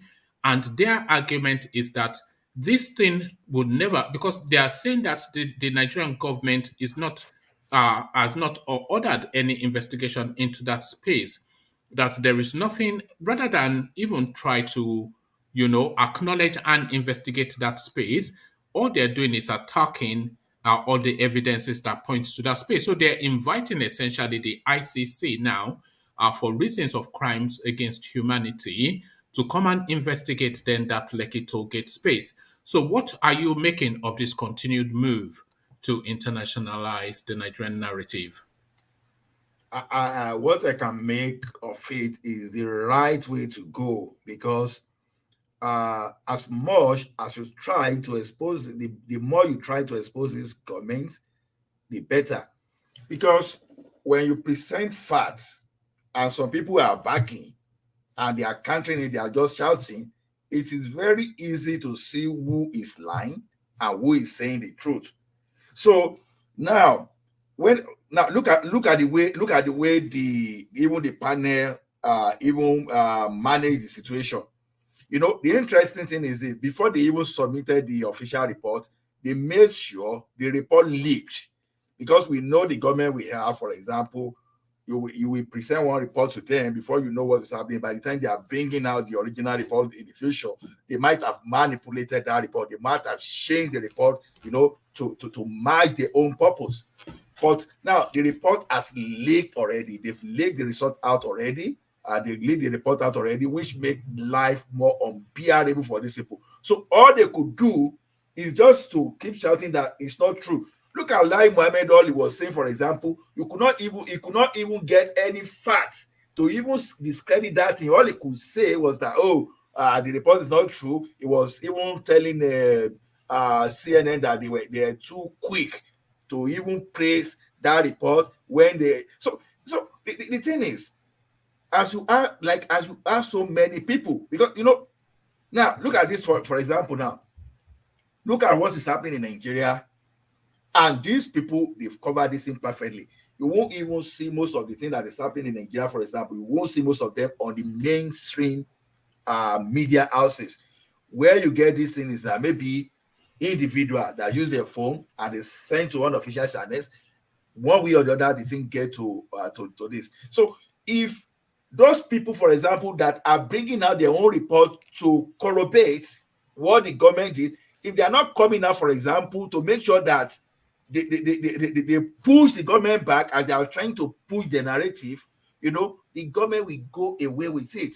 So to me, the more they keep pushing to ICC, in the future, when someone is about to decide, they will find some kind of common ground to see the consistency from both what the individual group are presenting and what the Lagos State panel of inquiry are presenting. Once they can match a consistency from different sources, it's okay that the government that is even pushing its own narrative without solid fact to back this thing up. To me, getting report from some kind of unofficial channels that we match the same one that is coming from official channel like Lagos State panel of inquiry is a good thing to make sure that they mount pressure on this government. Sometimes mounting pressure like this may even not be because of ICC alone. It may just be because to even tell even whosoever is going to take over from them that we are watching you. This is what we are going to make. We are going to take your peace of mind away. If you don't do the right thing, we are going to give you sleepless nights. We are going to make sure that there's nothing you are doing here that is going to be covered up. So that's one of the benefits I see from that. So, like I said, will Buhari go to ICC? I don't know. It is possible. Anything is possible. With some people like Buratai and some government officials of now, we go to ICC. It will depend on who's take over from them. So, to me, what I make of what that individual, not official channels that are trying to corroborate what the Lagos this thing are doing, is a very good thing to establish consistency. Part of the consistency of the evil that this government is doing, you will even find it from what Ilana Omo Yoruba, what's in it? This one that this other Nnamdi Ninas, all those things they be saying. When you look at the consistency of all those things over time, it's going to be very difficult, for your stories not to be believable when you are presenting that thing against a brutal or deadly government like what we have now. So, to me, what I see in that is positive. It's okay by me. All right, thank you, Ola. So Ola, we go on to Charlie Boy, who is also with us. Charles, are you there? Yes. All right, good to have you, Charles. So, so to you, Charles. Tinubu continues his campaign. So I'm not sure even if you know who Tanko Yakasai is. Let me take you instead, Charles, to the Lekki Toll Gate space and the petition that Reno Omokri. Yeah, and the petition that Reno Omokri has put into the social. Are you ready, Charles? Yes. Yeah.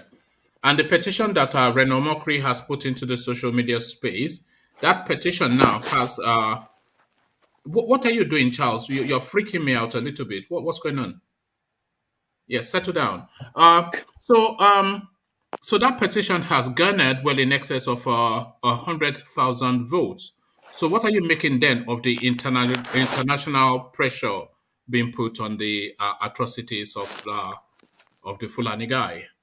I think it's good because the world is realizing the Muhammad lie have been unsaid. So what's going to happen is that the country is going to start. Are you eating under the duvet, Charles? No. No, you are. I can hear the mouth movement, and I can hear you under the duvet. What are you eating? I'm not eating anything. You are. I'm just a little bit tired. All right. Okay. Yeah, I'm saying that as what's happening, the media space is telling Lai Mohammed stop lying. So what's happening? It seems Lai Mohammed lied to America, but answered America's not happy about that. What America's gonna do is probably into the UN. They must do something about it. Because you can't lie to America about the killings and answers. And CNN wasn't lying about that. Why should they kill CNN of lying? How can a CNN and news organization lie about that? Well, news organizations do lie, Charles. I know they do lie. Yeah. But to America's spend, you got to the America's spend. For America's image, America don't want the country accused of lying because for them it's a bad image. But if the Nigeria lying, Nigeria image will be very bad in the world. People say, hey, America say, hey, don't go to Nigeria, they lie about you if you do something bad. All right. Thank you, Charles. He just legit destroyed Nigeria's image. Now everyone don't understand. Image matter. All this stuff you're doing is destroy Nigeria's image in the world. Hey, but I don't understand that until it's too late. Yeah, that's the thing, though. They never realize until it is too late. But Charles, it looks as though they are realizing now because it looks as though the Nigerian army then they are looking to recruit social media influencers to whitewash the image of the Nigerian army. So what are you then making of this cozying up of the Nigerian army to social media influencers? What are you making of that? I mean that's not gonna work. It's pointless. That's pointless. You know why? Because if you want me to know what the army should do, have somebody with a camera go everywhere they go, videotape them. When they do a crime, the army should have a video camera inside the body, like American police officers do. A video camera inside the vest. So anytime they do something bad, the video camera will show you if the two did it or not. They don't have the Nigeria. Nigeria should have a video camera in the vest. That's what U.S. Army, U.S. police have an army. They have a video camera in the vest. So anything they do, is videotape them. They should have the Nigeria. That's the way. If they don't have that, it's pointless. All right, thank you, Charles. So, Charles, let's go on then to X0, who is also with us. X0, are you there? Oh, we don't appear to have X0. Oh, okay. So, yeah, I'm here. Oh, so there you are. So yeah, thank you, X0. So, to this space then, the politics of it, APC party leader Tinubu opens up once 2023 presidency. So it is Tanko Yakasai that is making the headline here, one of the stalwarts of the Arewa Consultative Forum. So Tinubu's politics now, he's gone from what is now Odiuso Carlos' house to. So what are you making of that then, the politicking of it? I think it's just a confirmation of what we already know. Tinubu wants to be president, you know. It's just it's unfortunate that we have a nation where half dead people are ruling us. First, we have a Buhari who's supposed to be 73 but looks 90. if Buhari is 73, then I'm a banana. That guy is the same age as Mugabe. That is a what are we doing? 70 what? They say he's 73 or 74. I don't know. They must be jokers. That guy is long past it. Some of his juniors in secondary school, they've had compulsory retirement from civil service. Yes. So what is it? And then we have a Tinubu who is 69 but looks 90. Yes, and his daughter is 60. He's 69. His daughter is 60. Imagine that. His daughter is 60. Can you imagine? This is blatant. Anything goes in this country. So that is why when I hear the stories like this, I'm not perturbed. I'm not shaken. I'm just my normal self. I just see it as we still have not. You said in your opening, Xero, that this is not anything new. That this is just what we already know, that Tinubu wants to be president. But yes. Does this not take it further? Is this not actually telling us that Tinubu is going to be president? Not just wants to be president, but is because from all of these power moves that we're seeing, he is going to be president. Well, we don't entirely know who is behind the power as it speaks now, as we speak. We don't know, because Buhari himself has shown not to be in total control of the country, but we cannot really figure out who is in control of this country. We just know whoever is machinating, whoever is doing the magic in this government seems to respect Buhari enough to leave him in power. But I'm very sure Buhari is not entirely in control of this government. So when it comes to the power play, who becomes what? A Tanko Yakasai in Nigeria of today, people like Tanko Yakasai should not be calling the shots anymore, because the youth have risen and shown that they are powerful enough to people like when did that happen? When did they use rise? You saw what's been happening from time. Forget about like I said something. EndSARS. Is this what are you? But is that not the problem, that the youths have not risen? That is the look. Do you know how old Tanko Yakasai is? That's what I'm telling you. Do you know how old he is? He's an old politician. He used to be in the days of. He's 96. Tanko Yakasai is 96.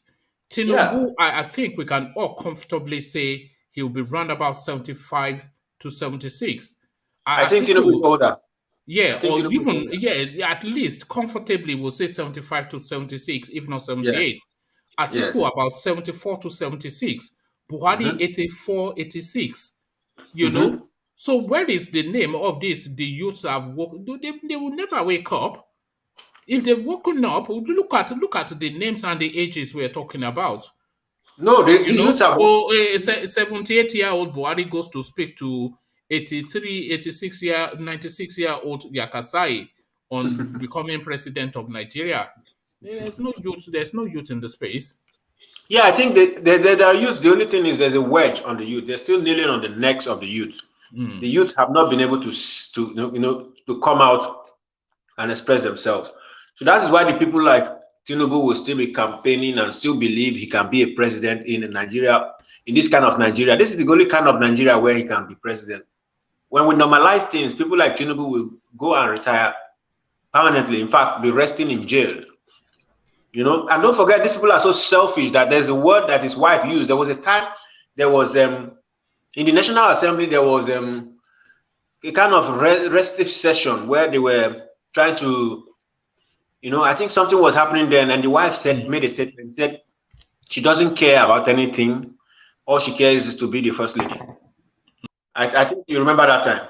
Did you see one clip of the wife, Mrs. Tinubu, slapping somebody? Yes. Yes. This is it, Agbero.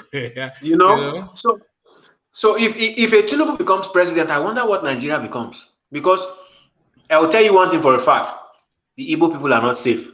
Then they will lose. No, The Igbos no, are going to lose. no. The Igbos are safer under Tinubu than Mm. the only space the Igbos will be safer will be under an Igbo person. But the Igbos are safe under a Yoruba man. Not with Tinubu. A Yoruba man, yes.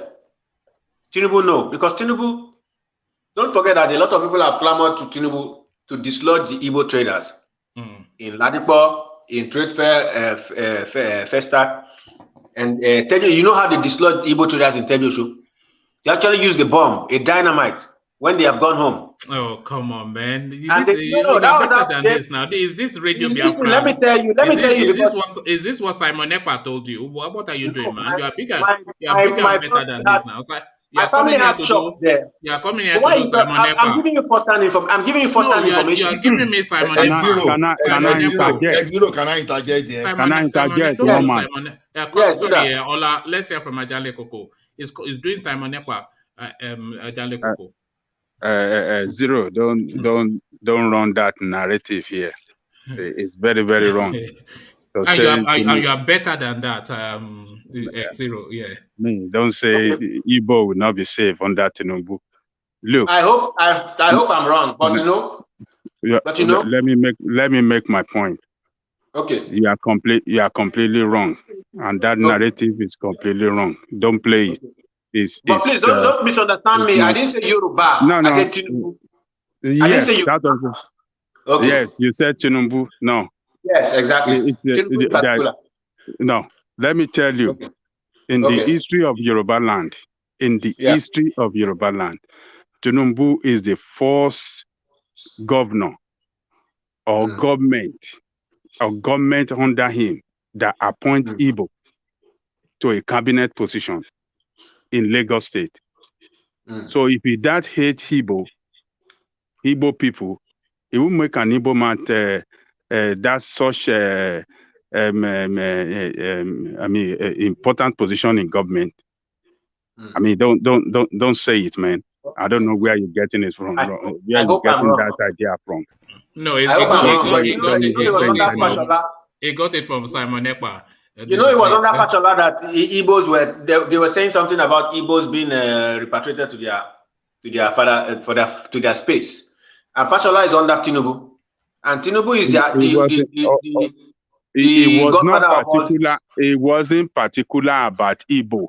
He was saying all these people in Lagos State that does not have job, does not even the northern and the beggars. Falola wanted to send them back. Okay. So don't say Igbo. Don't mention it. No, that is wrong. I hope I'm wrong. I don't wish him to be president of Nigeria, but to run a false narrative against him. No. That's not good politicking. I hope I'm wrong. I hope I'm wrong, but my intuition never lies. You are wrong. Not that you don't hope. You are very, very wrong. Okay. Can I say something? Yeah. X0, you see, one thing is when you try to understand Tinubu very well, Tinubu is not someone that is short of cognitive ability like Buhari, that is just one that is just that is just an ethnic biased person like this. So the only weakness of Tinubu is not about Igbo. He doesn't care whether you are Yoruba or whether you are Igbo. Whosoever that can satisfy his own end means, that's what he cares about. Now, on that Joshua you were talking about, it's the same thing that happened to Oshodi. These guys, they really wanted to rebuild the slum and to make money for the government. When all those Oshodi traders went home overnight, they just put fire there, light everything because they know that this thing. Now, the thing affected both Yoruba, Igbo, and Hausa. It's not only this thing.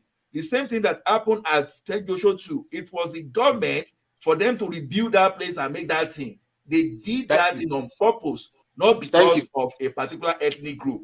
It affected everybody. I'm happy you said that because one man thought I was lying. Yeah, it actually happened because my family had shops there. No. I didn't say you were lying. You try to Igbofy every narrative is what you do. Yeah. No, please. It was not even Tinubu in power that time. It was Fashola. And now, if Igbo people had believed that Fashola was against them, they wouldn't have drawn their support for Fashola's second term. And to tell you this thing, Igbo happened to be one of the most active supporter of Fashola for the second term. So that's why that narrative is not what I may want to embrace actually. So I think the narrative is not straight enough. That's just the way I say it. Okay, well, I see everybody who's under Tinubu as Tinubu's boy. Fashola, Olaomi, and what's his name? And up to this current governor. You see, all of them were under Tinubu. If Tinubu says don't do this, they will respect him. You know. So I see everything as Tinubu's game. Anything in Lagos is Tinubu's game. So that's why I don't even blame Fashola, but I blame Tinubu. When Fashola does anything, I blame it to Tinubu because Tinubu has the power to say, Fashola, don't go this way. That's what I believe. That's why I put the blame on Tinubu, not because you think he has that much of a control over him. Tinubu. No, I do believe so. I do believe so. Though sometimes they have their internal wranglings, but I do believe that Tinubu ultimately has power over all of them. You know, Tinubu's power stretches up to even Kwara. You know how powerful that man is in the Southwest. He owns the Southwest, almost everything in Southwest. So please, when I say Tinubu has that power, he does. He has the power to say, okay, let's give these people a soft landing. In Tenyosho then, it was not almost 70% Igbo-owned shops, you know. So if the government wanted to do something, there could be a soft landing. Say, okay, we want to rebuild, you know. But these things were rebuilt. The shops were put at skyrocketed rates. People who own shops there could no longer rent. Even Tenyosho up to this moment, they've not been able to rent up all the shops because of the rates. You know, so I know what I'm saying. I'm not just saying, maybe you guys, I'm not saying it because I wish Tinubu does. Do you think that's what you're describing? Do you think it was essentially anti-Igbo, or just the Igbos were swept up in development for that space? That's what I'm telling you. Was it anti-Igbo, or were they victims of development? I'll tell you something so that you understand it. You know, see, the strategy of the Tinubu boys under Tinubu in Lagos is if they want to do something to increase tax or to increase revenue, they go into it crudely without a soft landing. And that is pure, you know, that is very wrong. If you want to rebuild a place, there should be a soft landing because the place existed before and people there were paying their rent. It's not like you're not paying rent and you want to take over the place, or it's not like it's a shanty and you want to take over the place. The Tejo show that I knew before wasn't that bad, though it could be refined like it is today. But for you to just bomb the place and people's goods, so you're saying the government went and planted the bomb in Tejo show. This is what you're saying. Okay, let me tell you what I'm saying. What I'm saying is my parents had shops there, my uncles had shops there. The next day they came, the place was burned. So how do I explain? Am I lying to you? This is my first-hand experience. This is where they raised me. They raised me from business. And that's what I'm telling you. X0. Although I said the government might have burned that place because of Oshodi, but at the same time, you understand, it's just because of what happened at Oshodi that we extended to Tejosho. But do you know that Idumota market too, you know, without even before Tinubu too, burned several times too. So do you know if we do not, as Ola was saying, if that's an Igbo dominated something, you will say it's anti-Igbo. One man, can I say something? There are areas that are Igbo dominated. It's not as if it's that. What about other markets? What about other markets that also burnt down that are not Igbo dominated? Okay, let me tell you what has been happening. You can't do this now. Don't go to Simon Ekpa. Are you being indoctrinated? Are you being indoctrinated? One man. I'm giving you an experience that I had. You know? Yeah, let me say something. X0. Master. Yeah, you know, let me not. Sometimes you see this market burning. The result of all this market burning sometimes is because of those illegal structure. You see, sometimes when you go to a market, you see the illegal connection. All those things, because there's no safety and regulation in Nigeria. That's why those markets, sometimes I wouldn't say anybody burn the market, but I can't vouch that people cannot do it too. But for me, the market, due to the way they build the market, if you see how badly the market constructs, sometimes I'll begin to, and they don't even have any cushion.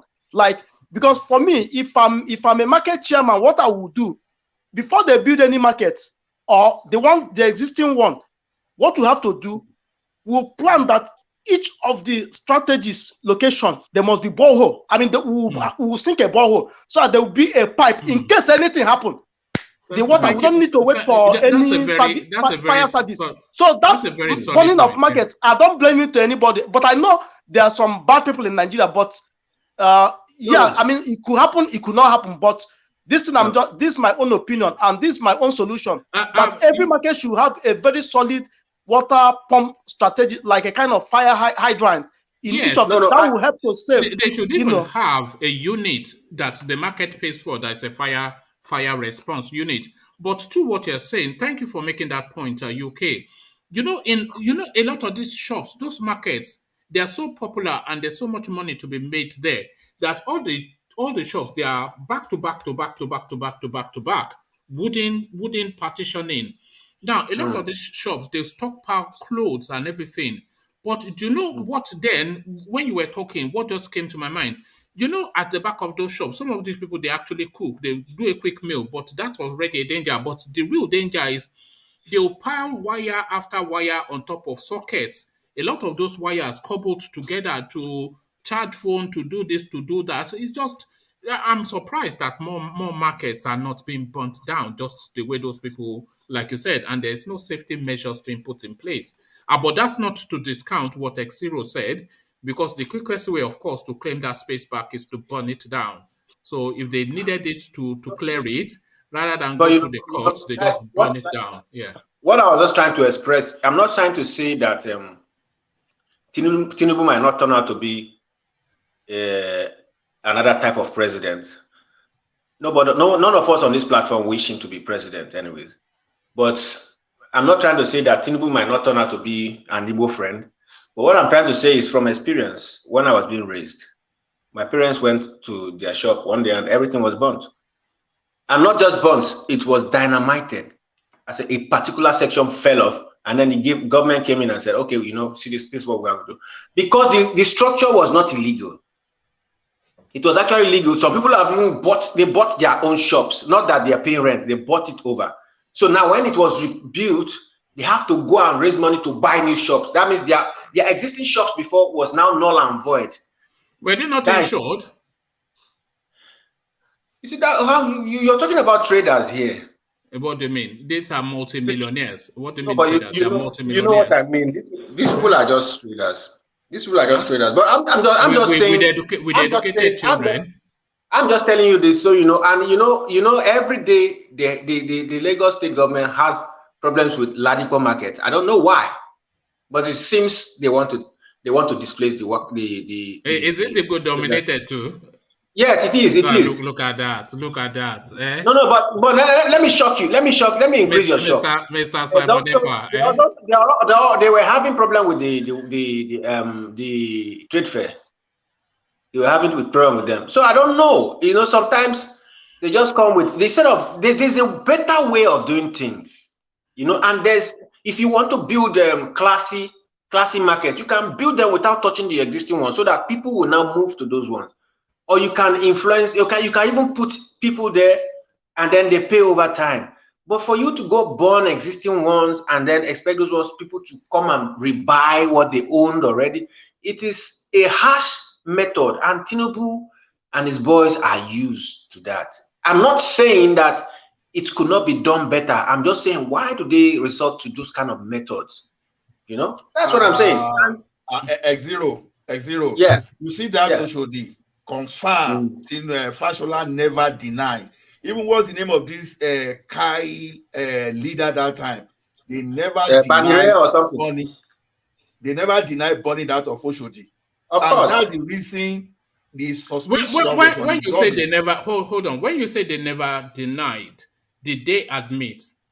Yeah, they Of course. admitted. Yeah, they did that. They said they burnt it. The government Yes. said they burnt Oshodi Yes, market. it was the government. They was coordinated burnt Oshodi because they were trying to displace all the structure along the road. Are you sure about that? That's the Yes, sir, government said they 100%. burnt down the Yes, market. you can Google it. Yes, you can Google it. They I did find that that. hard to believe. Okay. That's Tinubu's strategy. So that of Oshodi, they did it on purpose. They used car because they positioned their car, people captured them when they was there. They burnt it down overnight. That Oshodi confirmed. No, so, but the fact that whether they are against Igbo, that's the only thing I disagree with, because when you see all those people that normally put structure on the road, they are mostly Yoruba, and they were displayed so that they can have the passage, the traffic passage can be maintained, and they now put some kind of demarcation that so that all those area boys, all those crime, it's both crime control and traffic control. That's what they did that thing for that time. But on Igbo, No, but I want to tell you something about. Wait, I want to tell you something what Tinubu did on Igbo. When you take the chief of staff to Lagos State away, when you take it out of the equation, I think the next most powerful position will be that commissioner for economic planning and budget. That will be the next most powerful. It's just like when you are talking of, it's almost equating to the minister of finance within a state. Tinubu maintained an Igbo man, Ben Akabueze. He maintained that guy for 8 years. So there's no way that guy will hate Igbo people and you put him in one of the most sensitive positions. So he may be because he has been planning for this over time that he will become the president of the country. I don't know. But for him to have trusted that position into the hand of an Igbo man, no, you can't say that man. We can't say that man is. Okay. I hope I'm wrong. But one man, yes, what's happening to your platform? Somebody wrote on my profile, I'm a Simon Ekpa disciple. Oh right. How did that happen? Was it you? Well, how did that happen? Look at my profile. I see I'm a Simon Ekpa disciple. Is he hacking or something, or could it be done on? Are you a Simon Ekpa disciple? Well, are you admitted to that? We already know you're a Simon Ekpa disciple. Somebody wrote that. Somebody wrote that on my profile. Can you please remove it? It was you. Look at that.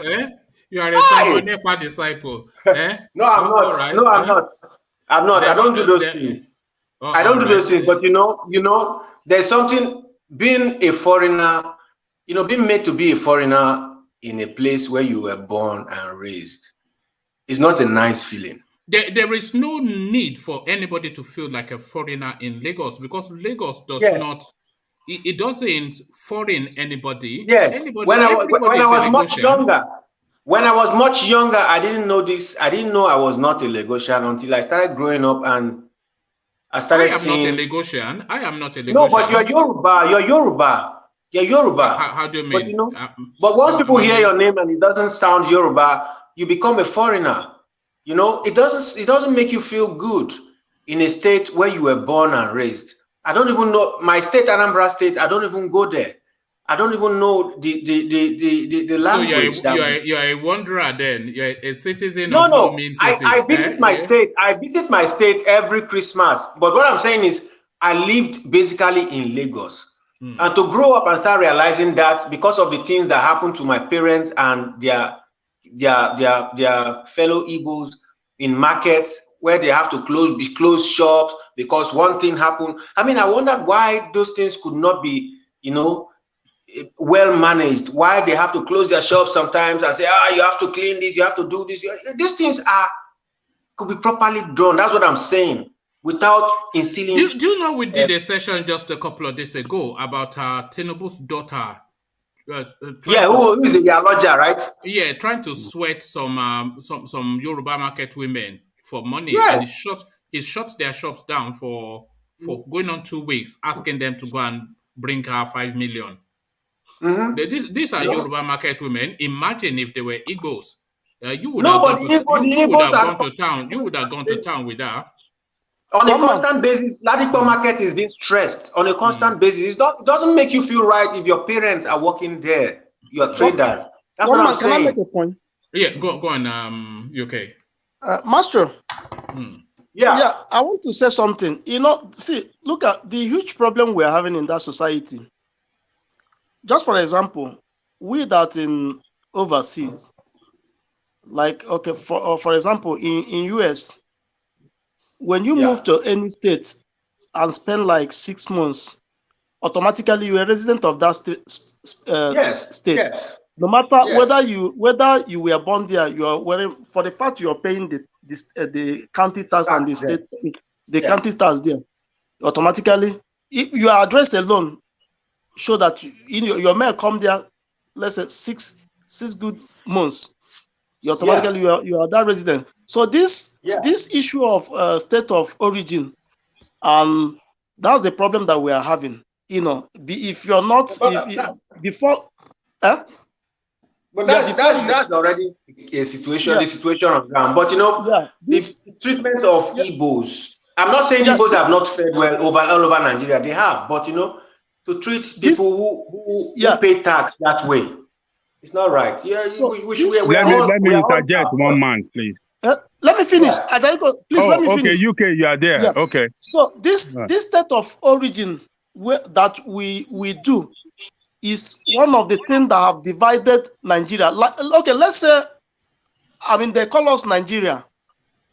As a Nigeria, if you go to any part of Nigeria, let me say you go to your state, you want to look for, they won't be looking at your name. They will see you as a Nigeria because you are paying your state tax there. You know, they should even give you that thing to vie. If you want to vie any position, you know, in that state or in that county, you should vie. So this state of origin of a thing, that's the thing that is even dividing us. And without them taking that thing off, it's gonna be a problem. Even if they create any other this thing, because there's nothing. We shouldn't have anything like you from Abia, you from Oyo, you from here, anywhere you are. But once you are 6 months there, you know, automatically you are from that place, because if you have your children they are from that place, and they also call you a Nigeria. I mean, let it be just one stop, nothing like state of origin, you know. But just that we don't have data where they can track people, you know, like the you know, people who are the number of people that have been born, or to give a kind of a tally number that once they put your number, you know, they know where you are, they know, you know, and they know where you live. You know, that's the problem. So if they don't treat those aspects of this thing, there will be division, you know, because even me, I will even want, if somebody come to my, let's say if an Yoruba man come to my village and perform well, I will even allow the Yoruba man to lead us, because I mean, he can perform. All we need is performance. You know, when you perform, things will open up. It doesn't matter you are Yoruba or Igbo, Hausa or whatever thing you are. What you need is performance. You have to perform. Can I say something? Okay. Are you? Did you? Is that? Sorry, Ajande Koko wanted to address the Simon Ekpa disciple first. So Ajande Koko. Yeah, you can let Rational Man go. Then I go after Rational Man. Okay. So put your question then to the Simon Ekpa disciple. So Rational Mind. I have a question. I just want to talk about go ahead. What UK said, under an ideal situation, that's how it's supposed to be, that people should not be discriminated against, regardless of where you are from. But, you know, the way Nigeria is structured and the way that country is, and coupled with what we've been experiencing in recent years now, with the Fulanis from the Sahel, and they've infiltrated Nigeria, and they've claimed to be Nigerians, and that's a real big problem. It's a time bomb that I see that might cause more chaos in that country in the future. But let's just set that aside. You see, this state of origin thing, it's a necessary evil. I'll call it. It's necessary for that space, in the sense that looking at the way Nigeria is structured, and there's this suspicion that one ethnicity wants to dominate over others. Now imagine you have another a Fulani man becoming a governor in Abia State or in in Anambra State, how would an Igbo man feel? He was born there. Let's say he was born in Anambra, or he was born in Igbo. I mean, in Imo or any of those Igbo states, and he rises to the position of becoming the governor. I know Igbo people will kick against it. That is what I'm trying to talk about. So, you see, the ethnicity thing, as long as that country exists, I think maybe for 2 millennium, or maybe it was just maybe a millennium, I see that to be the case. The only way it will be, like UK said, that it should be that should be the ideal situation whereby people could rise to any position in any state they live, regardless of where they are originally from. But the way Nigeria is structured and the history of that country, it is a necessary evil that that state of origin should be put in place. That somebody who is not who is not originally at his history. So would that not be an apartheid sort of system? That is why. Is that not like a second-class citizens sort of? Well, what that's what I'm you're saying. describing. Are you trying to second-class people? No, I'm not trying to second-class people. You get it? Don't get me wrong. But like I said, in an ideal situation, that is how it's supposed to be. Well, if you have state of origin, then naturally by osmosis, that will privilege it above all else. Yes, that will privilege it, would it not? But okay, but look at what we've seen. I mean, play in that country for many years. People from a certain section, when they get in there, but you want to second-class people within states, is what you're saying. I'm not the one second class. That is how the system operates there. That's what I'm saying. Yeah, but that state of origin space, it's second classes, because you can't, let's say for instance, let's use my own home state. So you have state of origin and you're an Oyo man, and there's a state of origin in play. So you being an Oyo man automatically advantages you above somebody that is not. Because otherwise, what is the purpose of the state of origin? So that then makes you a first-class citizen of that state above anybody that is not indigenous to it. So yeah, it's a second-classing sort of thing, isn't it? Well, for those people who were originally from there, the ancestry is from that state. Yes. And they become the first-class citizen, kind of. Yeah. I agree with so there you are. You want to create an apartheid. You want to create an apartheid system. Listen. Look at this man. Hold on. You're just trying that word there. Apartheid, in the sense that, well, you can call it apartheid, but in the sense that there's no, even though we say everybody's born free, everybody should be born free. In the real sense of it, some are more equal than the others. Look at that. No, don't get me wrong. I believe in equality of every human. Is that not the precursor for racism? Is that not the is that not the precursor for the racism? What you just one man. In the actual sense, in the real sense of it, in the real world, not everybody is equal. Well, we have the haves and we have the have-not. How is that equal? So, but then what we're trying to say is this: that for the fact that somebody is a second-class citizen does not make them they'll be deprived of certain rights. Did you not hear what Martin Luther King said? Not from the color of their skin, but the content of their. There you are. I agree with that. But you want to second-class people. I'm a realist. I'm a realist. You want to second-class people. Oh, no. Let's not play this game today. I'm a realist. But this is what you are doing now. Well, I'm only speaking to the space that this is what is the reality in that country or in any other. Okay, one man. What are the other questions you're asking me? No. Yeah, just is this rational mind with this? You're playing with rational man's mind now. No. He's trying because that's your game now. He's trying to create apartheid in Nigeria. Look at that. No, but he's painting things from his own perspective, which are not entirely wrong. Nigeria, like you said, is a country where we still maintain archaic systems on purpose. Purposefully, we maintain archaic systems. Where in the world do you practice state of origin like we practice in Nigeria? Yet, the president of Nigeria visits every other country.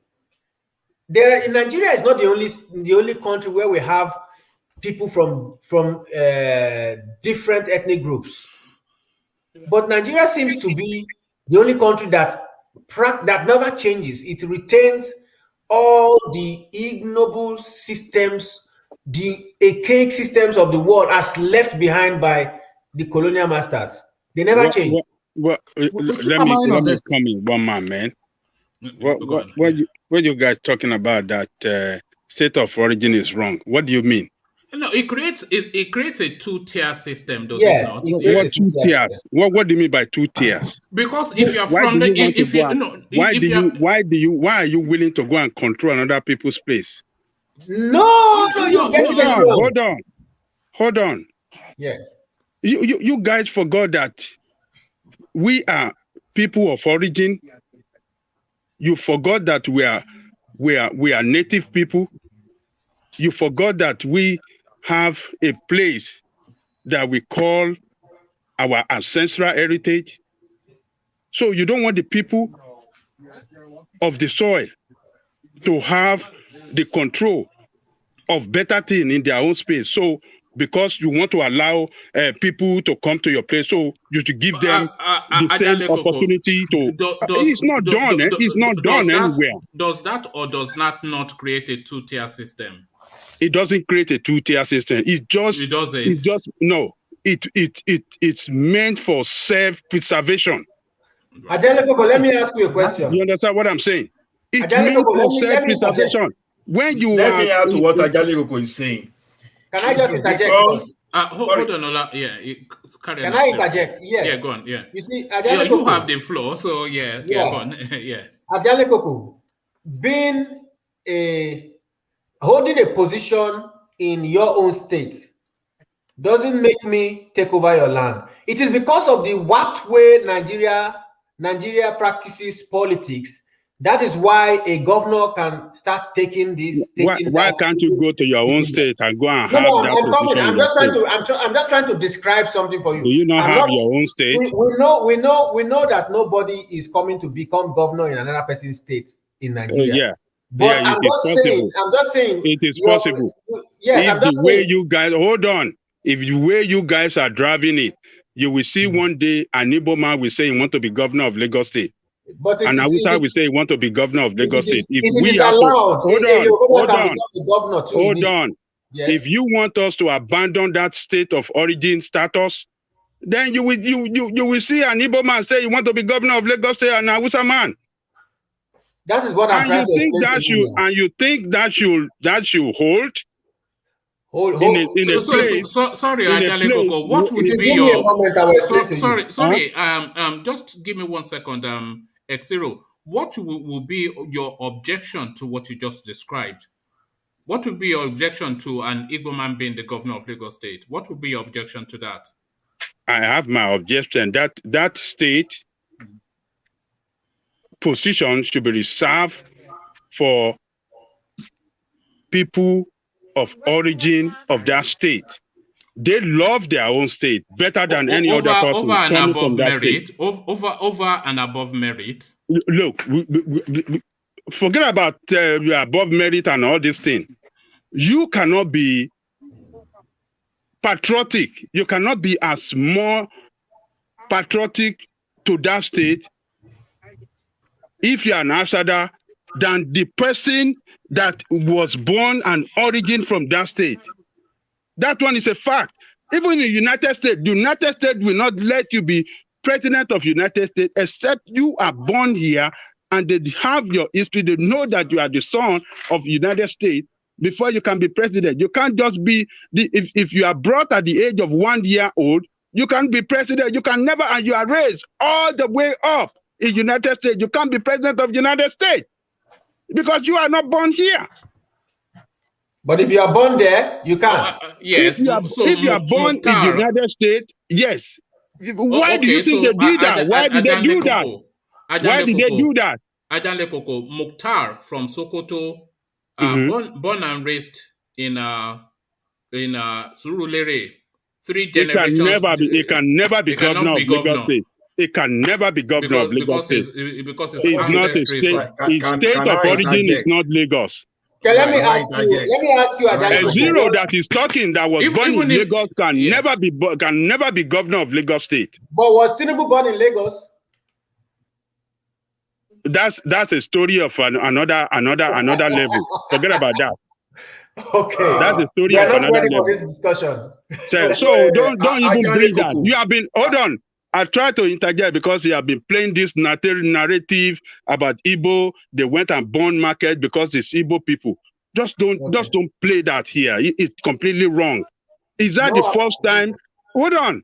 Okay. And some of you guys like to tribalize issue, and it's not good. Okay. Look, I have a market dominated by Yoruba people in Okwebi. I have my own sister that have a store there. They went and dismantled that place. Should I then say, oh, these people hate us? That is why they came and dismantled our market. And a lot of them couldn't get their market up to today. But it happened to you Igbo, and you are saying, oh, because you are Igbo, and that's why they did that to you. Just stop that nonsense, man. No, but Ajale Koko. Stop that. Don't play that narrative. They do it everywhere. That government, that we have irresponsible government. Hold on. Let me finish. You have been talking, man. You've been talking. Okay, this thing, we have irresponsible people governing that space over there, and they are doing it to everybody. They don't care whether you are Igbo or Yoruba. But for you guys to say, oh, it's because you are Igbo, that's why they did that. Don't play that. That is completely wrong. Okay. They are irresponsible government. They do it that way. If they want to take your market or any market they like, they will come up with something, dismantle the place, and then take it over. That's the way they do it. Is that not the we are saying the same thing? No, we are not saying the same thing. We are saying the same thing. We are not saying the same thing. Sorry, we are not saying the same thing. Hold on, you are saying they hate Igbo people. These people that pay so much, why are they treating them like that? Stop that. Don't tribalize the issue. Hold on, Exiro. Well, hold on, Exiro and Ajanle Koko. Exiro, I want you to acknowledge what Ajanle Koko just said, because that is the point. That is what people are driving at you with. Okay, that it's more a case of irresponsible governance than tribalism. And Ajanle Koko now, Ola, even UK, they've all cited examples of how other markets have been demolished that were predominantly of other ethnicity. So why did you ethnicize then that space? No. Yeah. You see, that's what I'm trying to say. I was trying to tell him since, but he was high-tempered. And, it doesn't help the discourse. I said, Tinubu, I was telling you in the beginning, because I knew that there's likelihood that you're going to misunderstand it. I didn't say Yoruba. Nobody misunderstand you. You are playing a very false narrative. No. First of all, play it against Tinubu, and then you are saying now they hate Igbo people. That's why they are. Stop it, for God's sake. It's not good for this platform. No, you are the one who is making it look like Yoruba. Okay. I got you. Tinubu, and I insisted that not Yoruba. I said it from the beginning, not Yoruba, but Tinubu himself. Because all the boys who have led government after Tinubu are Tinubu boys.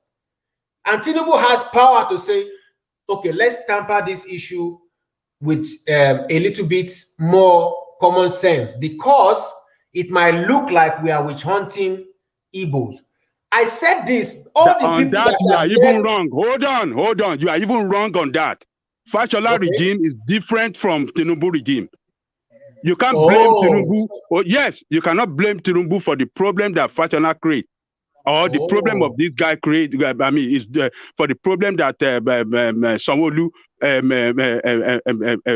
created. So don't blame Tinubu on everything. But you know that Tinubu has its own problem. We know he has its own problem, but blame the right person in the government. And by the way, Ajanle Koko cannot stand Tinubu. He cannot stand Tinubu. So that's why I'm surprised at his anger, Because you are just dribbling right and left and center and everywhere. You are jumping from Tinubu to blaming the everybody that has served Lagos after Tinubu are Tinubu boys. It doesn't matter. Blame them. Okay. Blame them for their misdeed or for their wrong the reason why I pointed Tinubu out was because Tinubu is going for presidency, and I said Tinubu boys did this, and Tinubu did not come out as the father of the Southwest to say, tamper this with justice. Okay, this and this, we should do it this way. Because these are irresponsible governments, and he should have interjected and said, and I told you earlier, and in the history of Yoruba land, Tinubu is the first person as the head of government to appoint Igbo to a cabinet position. It never happened. Even in the history of Lagos State and in the history of the whole of Yoruba land. But still, you want to say that these people hate you, Igbo people. Stop that nonsense, man. Let me tell you something that you also agree with me. Let me tell you something you also agree with me. Because you're not helping the discourse. You're not helping the discourse. Everybody has their opinion. If you have your opinion, you keep to your opinion. You don't tell me to shut up on my opinion. Your opinion is wrong. It's you are playing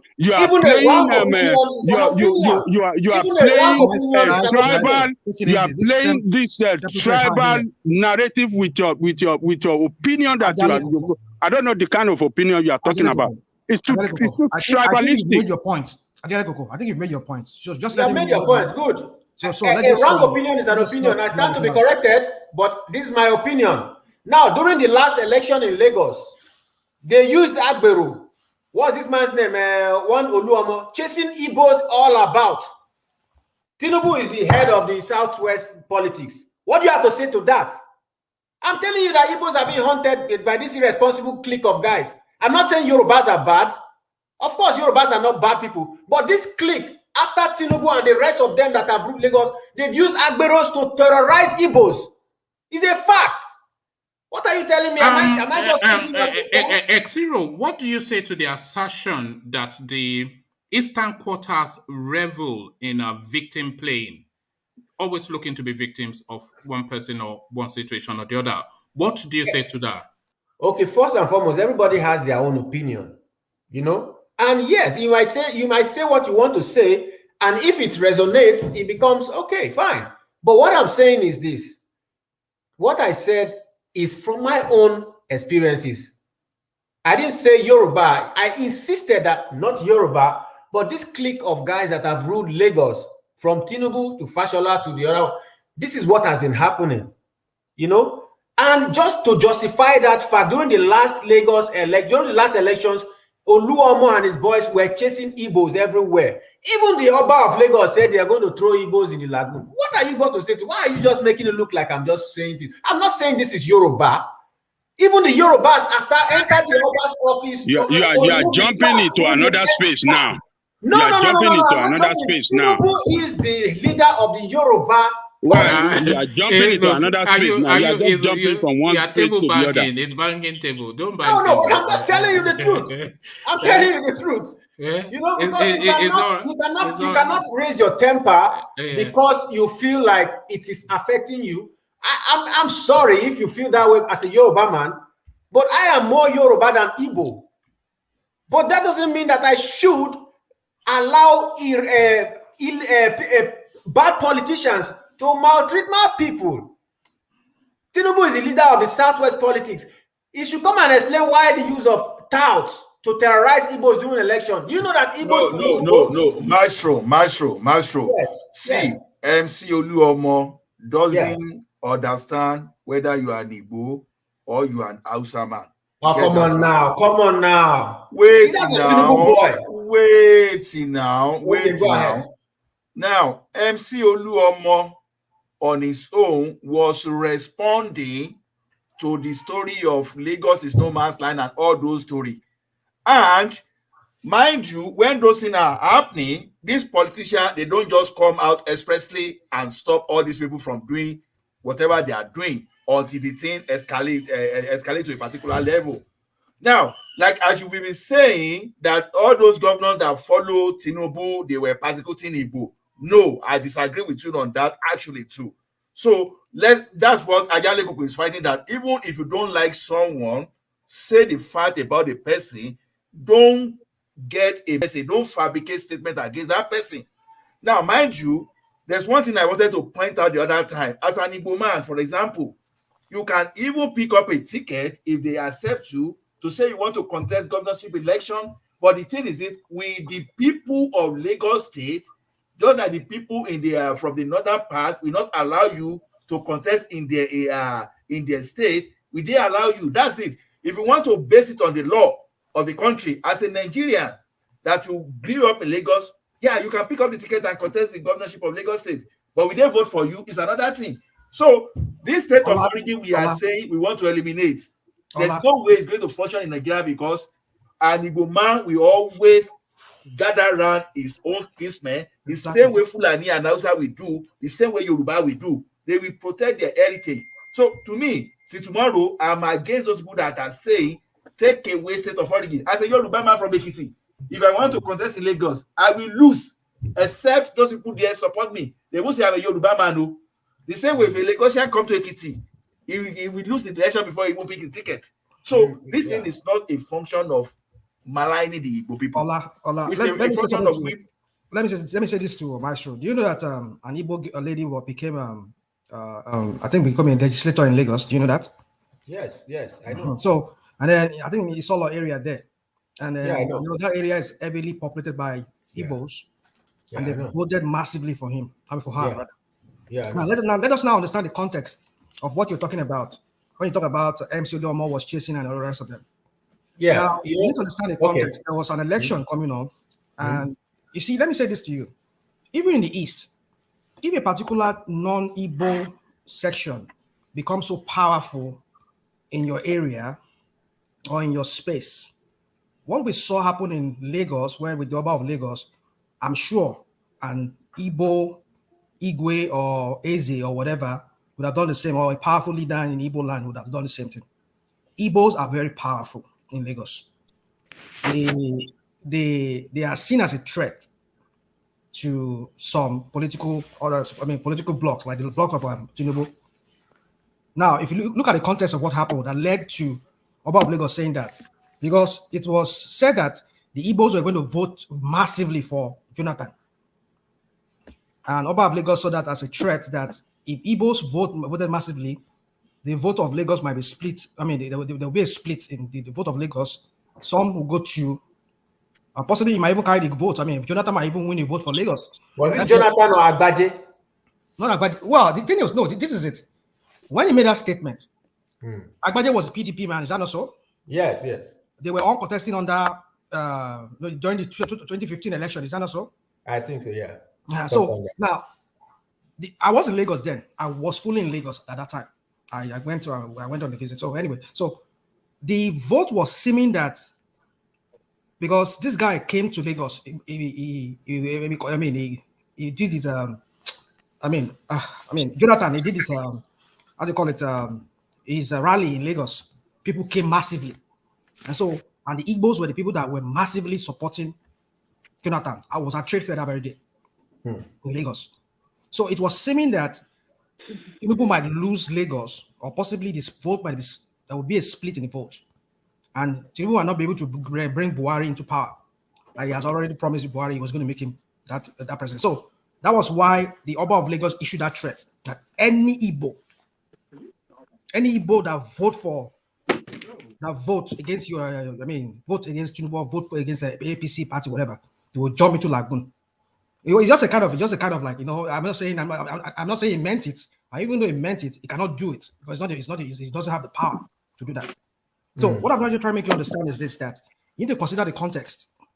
And the context was that Igbos were seen as a threat. An Igbo lady became, in that history of that Lagos, became a legislator in Lagos State for the first time. Igbos voted massively for that lady. APC, she didn't contest under ABC. She contested, I think, under PDP. So Igbos were seen as a threat. This is the same threat I tell you would also equally play itself in the East. If a Yoruba or Hausa section becomes so powerful in that section, in that your area, whereby they can even vie for position with you people, or can even determine who goes in there in your Anambra State or Imo State, you will see it as a threat, and you people will take. What about Desmond Elliott or Desmond something or the other? He's an Igbo man representing. That lady is not the first person. Rational mind. That lady is not the possible to win legislative position in Lagos State. There have been some Igbo that won it before. Yes. So, but even voting for that Igbo, the votes that carry those people to the position they are, is not only Igbo people's vote.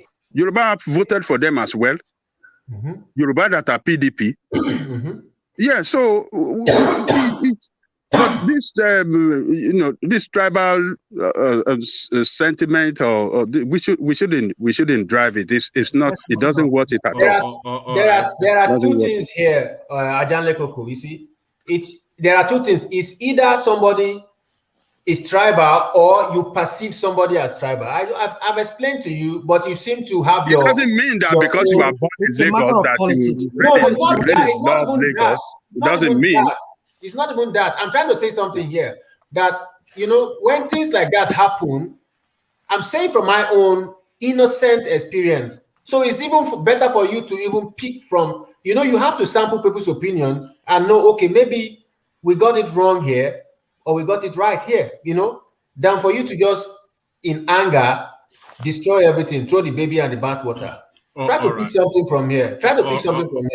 I said I grew up. Listen, no. One man, you've been editing my name since, and you're making me look like what I'm not. That was just a joking. Yeah, but people, the thousands of people that look at your program, that see your program, so they judge me on the instant they see those things.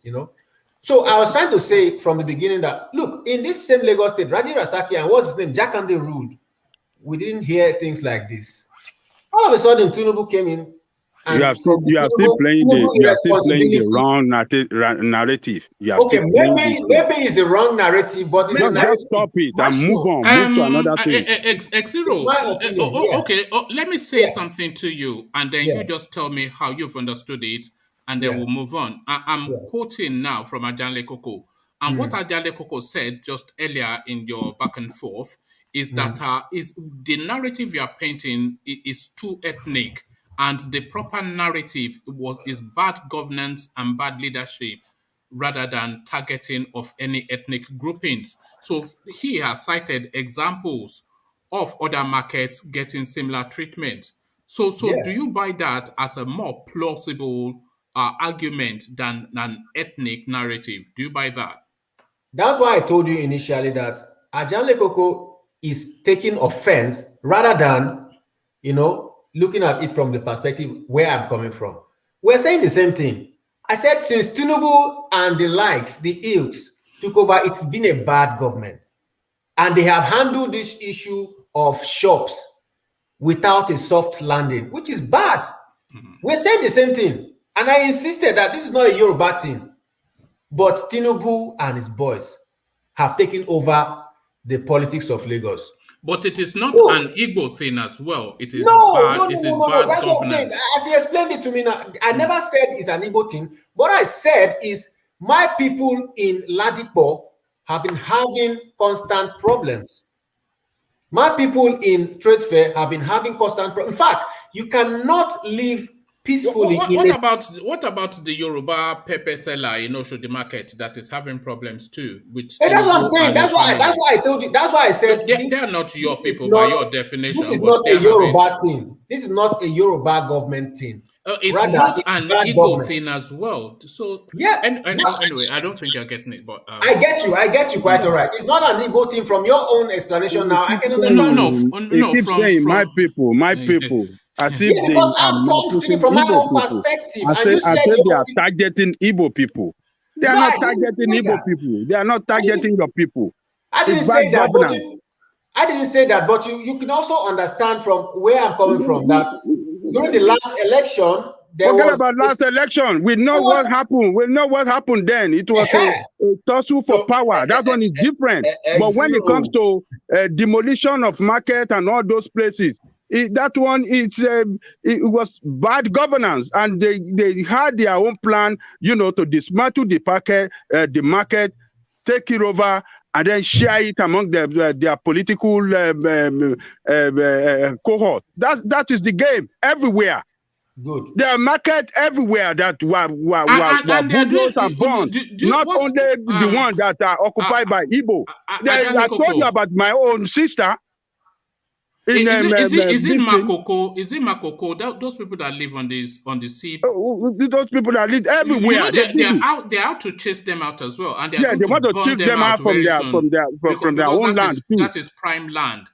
So it's nothing personal. It is business. So that is the point. About Okay. X0, thank you. Let's leave it that way then. Let's leave Yes. it that way. All right, thank you. Let's move on. Thank you, X0. You probably not come back again. First, Why my would I guest, come back again? because it was my guest today that was kicking you on the chin. You know you have your Ajale dog Coco always. now is kicking Mike you is in your the dog. head. Mike is your dog. You can always send me from the bush. Mike is not a dog, but yeah, here you go again, editing me to iPop forever. Right. Oh yeah. Let me just get rid of that. But let me take you to a different space. X0, just to move away from that space. So this petition that is being championed by Reno Omokri. They moved to get rid of it, but he then got in touch with the platform to republish it. So it's the most successful petition that Nigeria has ever put in the international space, well in excess of 100,000 signatories just within 96 hours. The topic of discussion is the arrest and prosecution of Aboki from Daura by the International Criminal Court. So what are you making of it, and what are you expecting from it, if anything, X0? I'm expecting nothing from that. As usual, the world is going to turn a blind eye, and we're just going to go into business as usual. For one, I dislike it a lot when people who have served irresponsible governments all of a sudden become holier than thou, all of a sudden become the people's messiah, trying to speak for us. This guy, Reno Omokri, served under Jonathan's government. When they were in government, why didn't they fix Nigeria? All of a sudden, they're after Buhari's government. I think anybody who served under the past administration should shut up. They shouldn't speak for us. That's my honest opinion. People like the likes of Reno Omokri will always see Jonathan as a saint. If you can see Jonathan as a saint, you cannot see Buhari as a devil. Jonathan is the most incompetent president Nigeria ever had. He couldn't lift a finger. He couldn't step on a bridge. He couldn't even build the road to his village. That's how incompetent that guy is. So for Jonathan boy to start, coming up and spearheading our cause is like me listening to somebody who's part of the problem of Nigeria, trying to tell us how to fix Nigeria. So I don't see any reasonable thing coming out of that petition. It's just going to die as usual. The only one thing I'm glad for is that Canada is prepared for Nigeria. Canada, nothing about Nigeria will fly in Canada. Canada already knows that the government is irresponsible, and Canada is facing Nigeria headlong. I can tell you that for sure.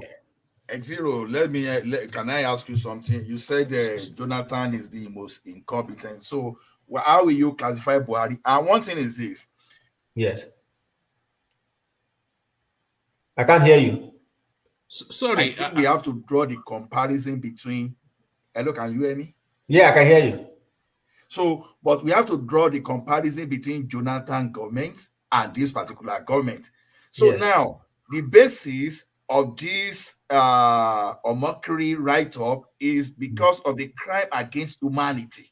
It's totally different from mismanagement of Jonathan. But things are getting worse. It's just like if we say because Obasanjo was bad, and we say you cannot talk about someone that is even worse than he was. So that's just the issue. To me, what Omokri is doing is what all of us, I think, we should do for the sake of the future, so that all these people will not go scot-free with whatever irresponsibility they are dishing out to us for now. That's the way I see it. To me, Omokri is welcome. We can take on his crime later, but whatever he's doing now, honestly, I agree with him. That's from my own perspective. Of course. That's just my, I have my bias, and that's my personal opinion. I just don't like people who have served irresponsible governments to speak in my presence. It irritates me. But that said, that petition could have been carried out by anybody. Land your point, but add this to it. You were saying that Canada is ready for Buhari. So yes, in what way? Canada was one of the places where the DJ girl talked, and they listened, and they really, they were amazed at the kind of horrible government we have, and the kind of horrific experience that this girl and the other EndSARS protesters went through. And they seem to be ready for Nigeria, because there was a policeman who went to Canada to seek for asylum. Yes. They sent him back. Yes. That is how ready they are for Nigeria. I'm not saying they are giving us a frontal war, but they just are not ready for Nigeria's bullshit. All right. They will not take that. Yeah. All right, but to the substance of the thing, because the message, not the messenger. So to the message, then 100,000 people and counting, they've signed this petition, and this petition is pointing to the ICC.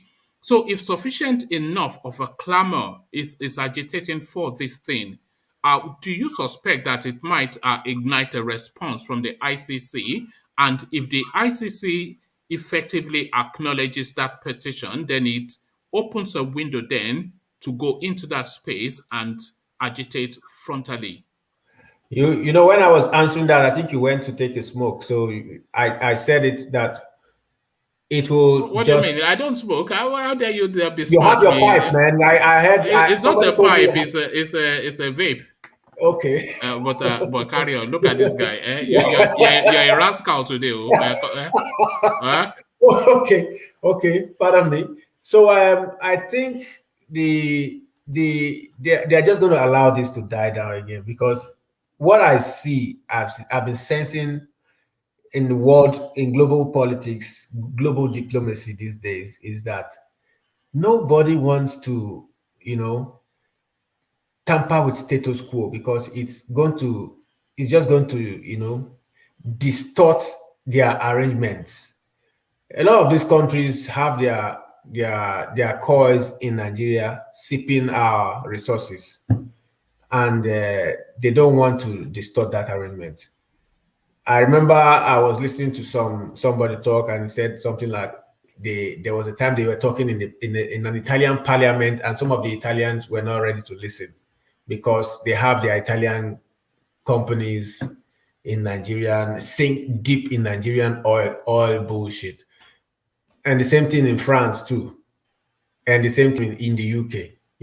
Some of these countries, they are making a lot of money from Nigeria, and they just will not listen to you when some few Nigerian youths die, or some government policies that are bad for its own citizen. They don't really care. These things it doesn't affect them. It doesn't affect what they are gaining from Nigeria. So why would they want to stop the flow of the cash?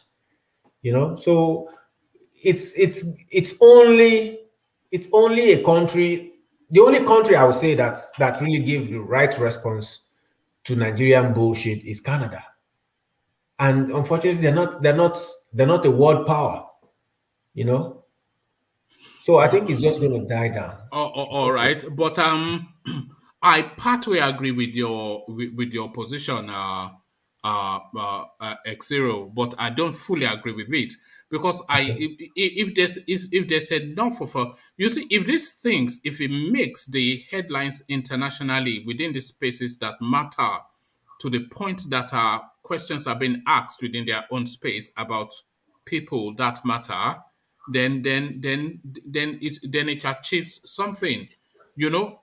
If 1 million, 2 million people sign that petition, the ICC cannot look the other way. They have to acknowledge it. And if they acknowledge it, that itself a headline. Off the back of that acknowledgement, another round of agitation to continue to push at the space. But we have to internationalize the Nigerian narrative, because there's no justice to be gotten within the Nigerian shores. So that is just the thing. But we'll see how that plays out. But still to that sort of narrative, X0, the Nigerian army now, they gather influencers for modern warfare on social media. So what they are doing, this is the thing. So they are now gathering online publications and bloggers, etc., to rewrite, to readdress, to reimagine, to essentially whitewash the image now that they have in this way. So they are now going on, they're taking now their narrative, their battle to social media. So what are you making of this move by It's the Nigerian laziness. army? It's laziness. One, this army is not to be trusted. You know, don't forget that the number one problem we've had in Nigeria is the army. Don't forget that. They've read their ugly heads time and time again to take over government and instill corruption. The kind of corruption we are seeing today in Nigeria was instilled by the army. In fact, the people who have been leading us from khaki to Agbada are the same old people. They are still army. They are the most corrupt human beings on earth. So now, instead of them to tackle the problem headlong, they want to leave the problem and use social media to dress it. Who does that? Who does that? How do you leave a problem and start painting the picture of the problem in a nicer way? But a problem is only a problem if it is seen as a problem. So it is essentially the narrative that shapes opinion. And they've identified that the narrative now is not in your traditional channels television where they go and sit with Maupe Ogun and exchange party political niceties. But it is on these spaces where people live that we are forming opinions. So they're not coming on social media to come and rebrand and whitewash. Yeah, you just said it, rebrand and whitewash. I mean, you see, if you're not careful, a snake holding a fish above the water might be described as saving the fish from drowning. You see, that's what the army wants to do. There's problem in the land. The army has not been able to completely chase away the bandits and the terrorists. Now they want to go to social media and the news media and tell us they've succeeded in reclaiming cities and local government that were taken away. They want to go to social media to tell us nobody was kidnapped. When 100 people are kidnapped, they say, no, that's false narrative. You tell this story. This is what we want you to say. Who wins a war like that? You win a war by doing the due diligence. You don't win a war with propaganda, because your propaganda is only telling the civilians who on a good day, on a normal day, cannot carry weapons. Your propaganda is telling them lies while empowering the real criminals, because the real criminals continue with their crime, and you tell the civilians that things are okay. What do you expect? What are they trying to gain from this? They are losing on both ends. You're losing already. Nigerians already see that the country is falling apart. There's no security. People are no longer safe. People can no longer travel by bus. They are even scared of the trains. They cannot walk. Do you think people are no longer safe, or people no longer feel safe? Because those are two distinct. Both of them stand. Both of them so stand. Do you think? And let's stand those two things separately. Yeah. So, do people no longer feel safe? Are people no longer safe, or do they no longer feel safe? Do you see the distinction that I'm trying to make? Yeah, I know. I see the distinction. Right. So let me just take you to where I am going. People are no longer safe. That is to say, the activities that are going on makes them feel essentially means that they are not safe. But the hearing, a lot of us now, we've never had encounters. I'll say maybe the majority, if not all of us, have never had encounters with a Fulani herdsman. But we all live, even as far away as wherever you are living in whichever country, we live in dread of the Fulani herdsman. You know, so we don't feel safe essentially, and that essentially is down to the narrative that we hear. So it is to that narrative space that they are looking to go to. Do you see the distinction? So not being safe is one thing, but managing then your sense of feeling safe is a different space. So do you think they are onto something with that move to come on social media to come and tackle these things head on? But one man, how do you distinguish that when we are in the internet jet, in the internet age where information flies at jet speed, when people can even screen grab and even live screen their own kidnap. When people can live screen crimes being committed, you know, there's no Yes, way. but that space, that space, it doesn't discriminate though. That's that high pace information space. Yes, it So doesn't. so as quickly as you can that you can disseminate bad news, you can equally with the same speed disseminate whatever narrative people want to disseminate. So they Yeah. want to come on that space and paint Yes. their picture. But the military will always be 3 steps behind. Yeah, so that is why they are going to influencers. Yeah, Do you not see the move? that's an ignoble move. Anybody that picks their, in fact, we've seen, you know, because we abroad, we read into what these blogs do. When a blogger is starting to collect money, we can see from what Yes, that's the only they're thing. writing. Yeah, Yes, yeah. yes, because there was a time I even sensed that this girl was doing something. This Linda KG Yes. blogspot. All her stories were just watered down. You know, I mean, I was like, even she, you know, you can see when these bloggers start collecting money. But we can also see from the real news, because people post live experiences. You know, like what led to the EndSARS was a live experience. Somebody was in the hotel filming when this military guy shot, or when this police guy shot the young man. So that's how they cannot win this social media battle. They can't. I think the due diligence should speak.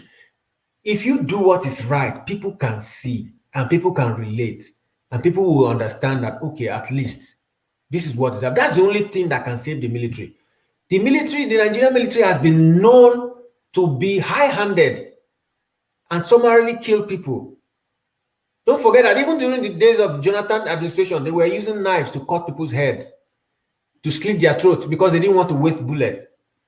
And these videos trickled down to the US. They saw this. That was why they didn't sell weapons to Jonathan. What about if they counterweighted that with viral videos that they deliberately make viral of a Yeah, but Nigerian military man rescuing a newborn baby, rescuing a woman, fighting insurgency, doing good?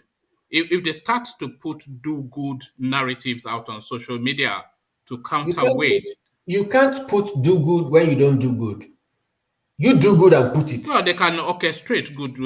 They can act it out even if they don't do it. We'll find it out. But if this bad stories keep trickling out, that means you are not good, because you cannot do good and at the same time bad things keep trickling out.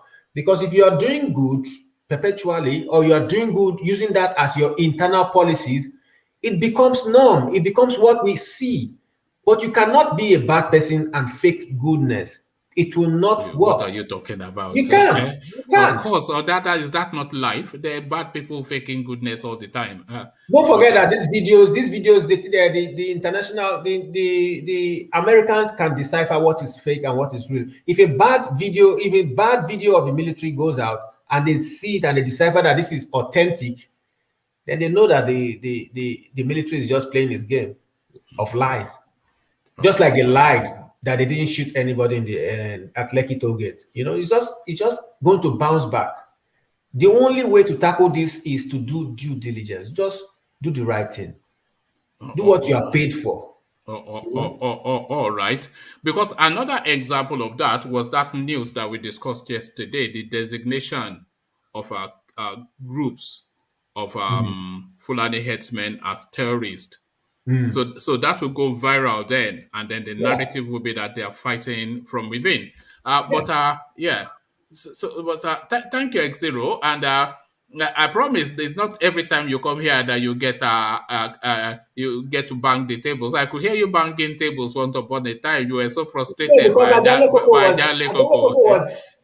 Koko was giving me a whole of a tough time now. You know. Yes. I just want to say this.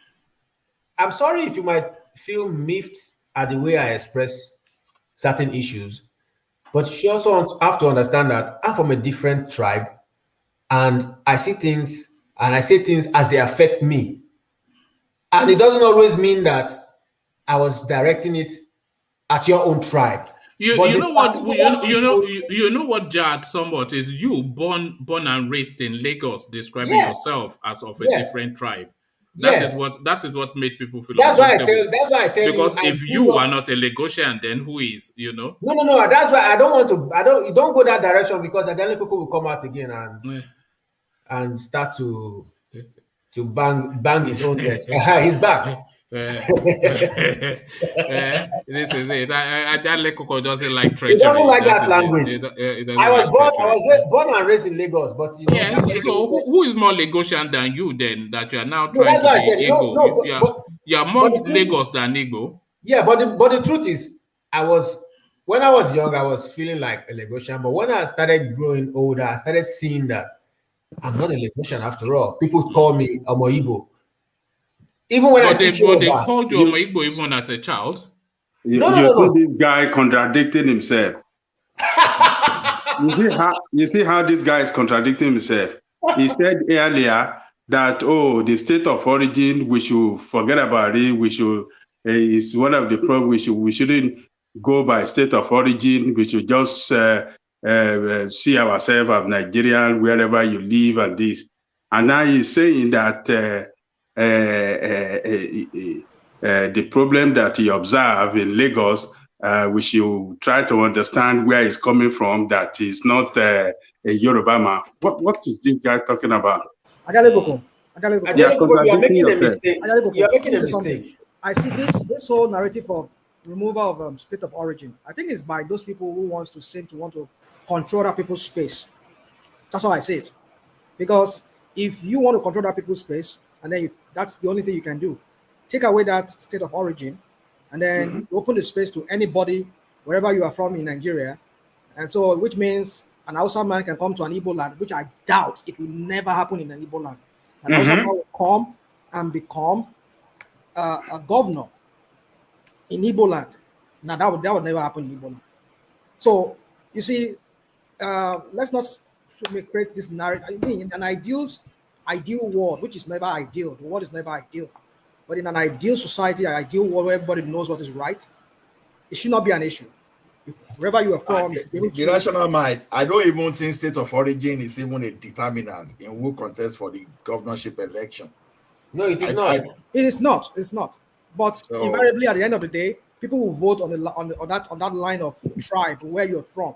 Are you the son of the soil, or you are just a foreigner or a stranger who migrated here? You know, that's what usually it plays out at the end of the day. The Nigerian. One thing I even want to add is this. See, some of us that we have foreign citizenship, have we noticed that, I don't know whether it's in America, but in Canada, even someone looking at your passport, even right at the entry or anywhere, they will even know how you became a Canadian, for example. So I don't know why we want to eliminate state of origin. If I'm in Canada now, for example, they will say I'm a Canadian with my origin from Nigeria. And all of a sudden, in my country now, they don't want people to know that I'm a Yoruba. No, or I'm from a state. I don't think I subscribe to that, honestly. That is where people are getting it wrong. I said earlier, we are native people, we are people of origin, we are people of ancestral heritage. Look, our name. Are we going to be forever? Are we going to be forever? How do you want to eliminate state of origin? So if a Chinese man now come, because he's born in Yoruba land, he can claim to be a Yoruba anywhere. Yes, why anywhere not? in the world. You don't know my name. It's my identity of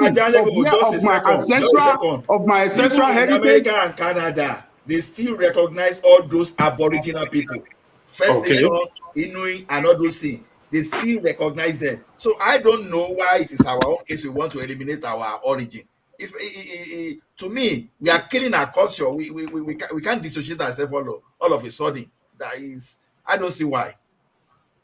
I just find it a bit of it's not something. It's a bit of a retrograde sort of because it doesn't give you the best of the best, does it? If you narrow it to just ethnic and tribe. What do you mean, one man? So, you think we cannot get the best of the best among ourselves? that he has to. Okay. What if Mukhtar or Danladi was the best person, or is the best person to be the governor of Lagos? How can Mukhtar be the best? No, I know. No, Sorry, hold How is on. Why it not? possible for Hold on. Mukhtar to be the best? Why not? If he has the combination of skills and experience and foresight that will best serve Lagos, but it's Danladi from Sokoto, what should stop him? Look, let's forget about that. That should not be welcome. All right. No, that's not even the issue. It cannot be as loyal to Lagos State as a person that is of origin of Lagos. It cannot be. Why it cannot not? be. That is what we want. Can a person of Lagos origin be disloyal to Lagos? No, it will never be disloyal to Lagos. What? Have you checked the record of Alhaji Lateef Jakonde that was born in Lagos, raised in Lagos? Do you know his record as a former governor, or Mobolaji Johnson, even though he was a military officer, or Mudashiru Lawal from Ikorodu during the Diagbon regime? What about that guy, Mawa something, under Babangida, something Mawa or something that was... He did well for Lagos. Yes, he did well, but when it comes to, look, there are some critical time that we need to take a very hard decision on that state. A person that is not of origin of that state cannot take that decision that will benefit the people of that state most. At a very critical, significant decision for that state. Yes, my point is even this: the framework, the constitutional framework of Nigeria, doesn't stop Mukhtar from contesting as the Lagos State governor. But the question is this: the acceptance. Before people can vote for you, they must accept you.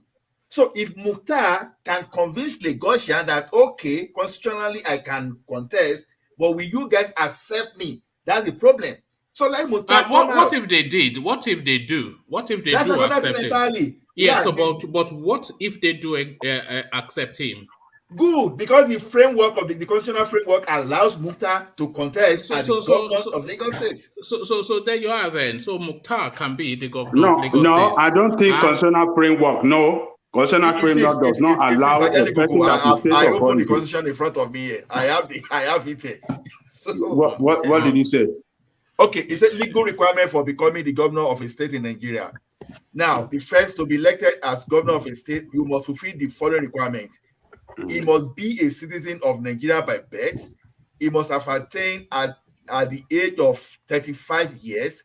He must be a member of political party, and the political party must have sponsored him, and he must also be educated to at least the school certificate level of his equivalent.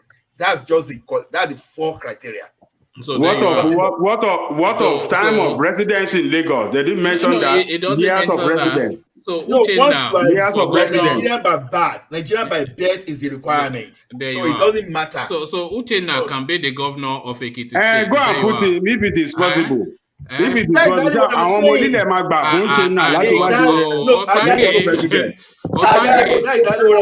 Osage to replace Akeredolu. Osage to replace Akeredolu. That is what I want to see. Osage. Anybody that wants to become the governor should try. Try your luck. There you are. Try your luck and see. So there you are. Osage for the governor of Ondo State. That is what I want. That is what Ajale Kogo wants to see too. Osage for the governor of Ondo State. But thank you. So to you then, Ajale Kogo, the politics of it. Tinubu now essentially is not even does he want to run now. It's more a matter of, and it's not even a matter of is he going to be. It's almost now he is going to be the next president of Nigeria, because I cannot see anything that stops that. Tinubu now, with Tanko Yakasai now, Tanko Yakasai, he said he had two people in mind. And he was saying that the first of those two people that came to see him, he will endorse. And he says now Tinubu is the first of the two. He didn't say who the second one is, but I suspect it might be Atiku. But then he says Tinubu now the first of the two he had in mind to come to him. So he now endorses Tinubu.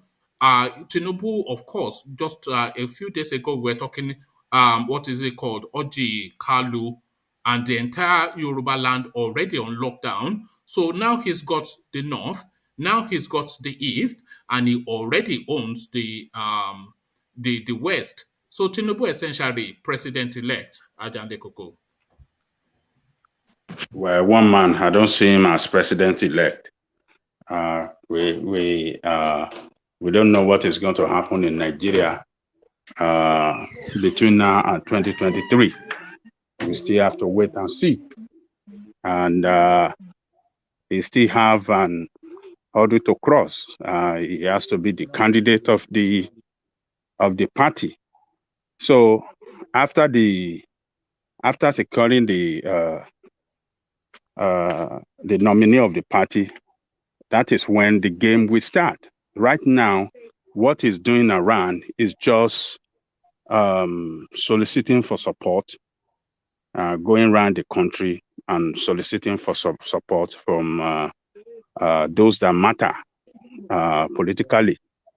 So, and I believe that somebody in PDP too, who is a top-notcher in PDP for the position of president, might have been doing his own, maybe underground, not carrying media around with him.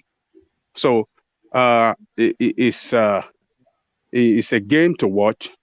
But what I know for sure is that for these old who do you think is closest to that seat in terms of the politics in play and where we are now in the play?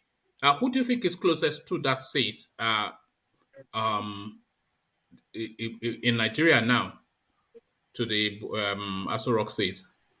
If we really want to have I mean, first of all, I would say Atiku is closer. Really? Okay. Yeah, Atiku is closer. And my reason is this. Atiku will win in the east and in the south, and possibly, if not going to win southwest, it will share the vote in the southwest. And in the north, it might win overwhelmingly in the north. And reason for this, my position is that APC have destroyed the economy of that country, and people are going through economic hardship. Every part of the country, economic hardship, insecurity, looting of our resources openly, without, I mean, with they are doing it openly with impunity. All this will work against them. They're going to use this to campaign against them, and it's going to resonate. Now we are going into next year. We are going into 2022. They are telling us now that they're going to remove the oil subsidy, or what do you call it?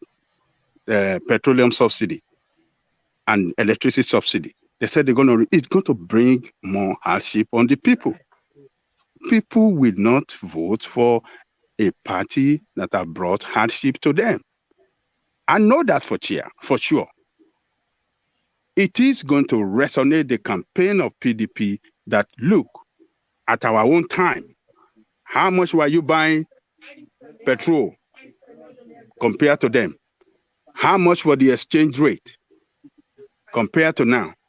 How much was rice, the price of rice during our time compared to now? How much was the price of beans? How much was the price of gari? How much? They're going to, look,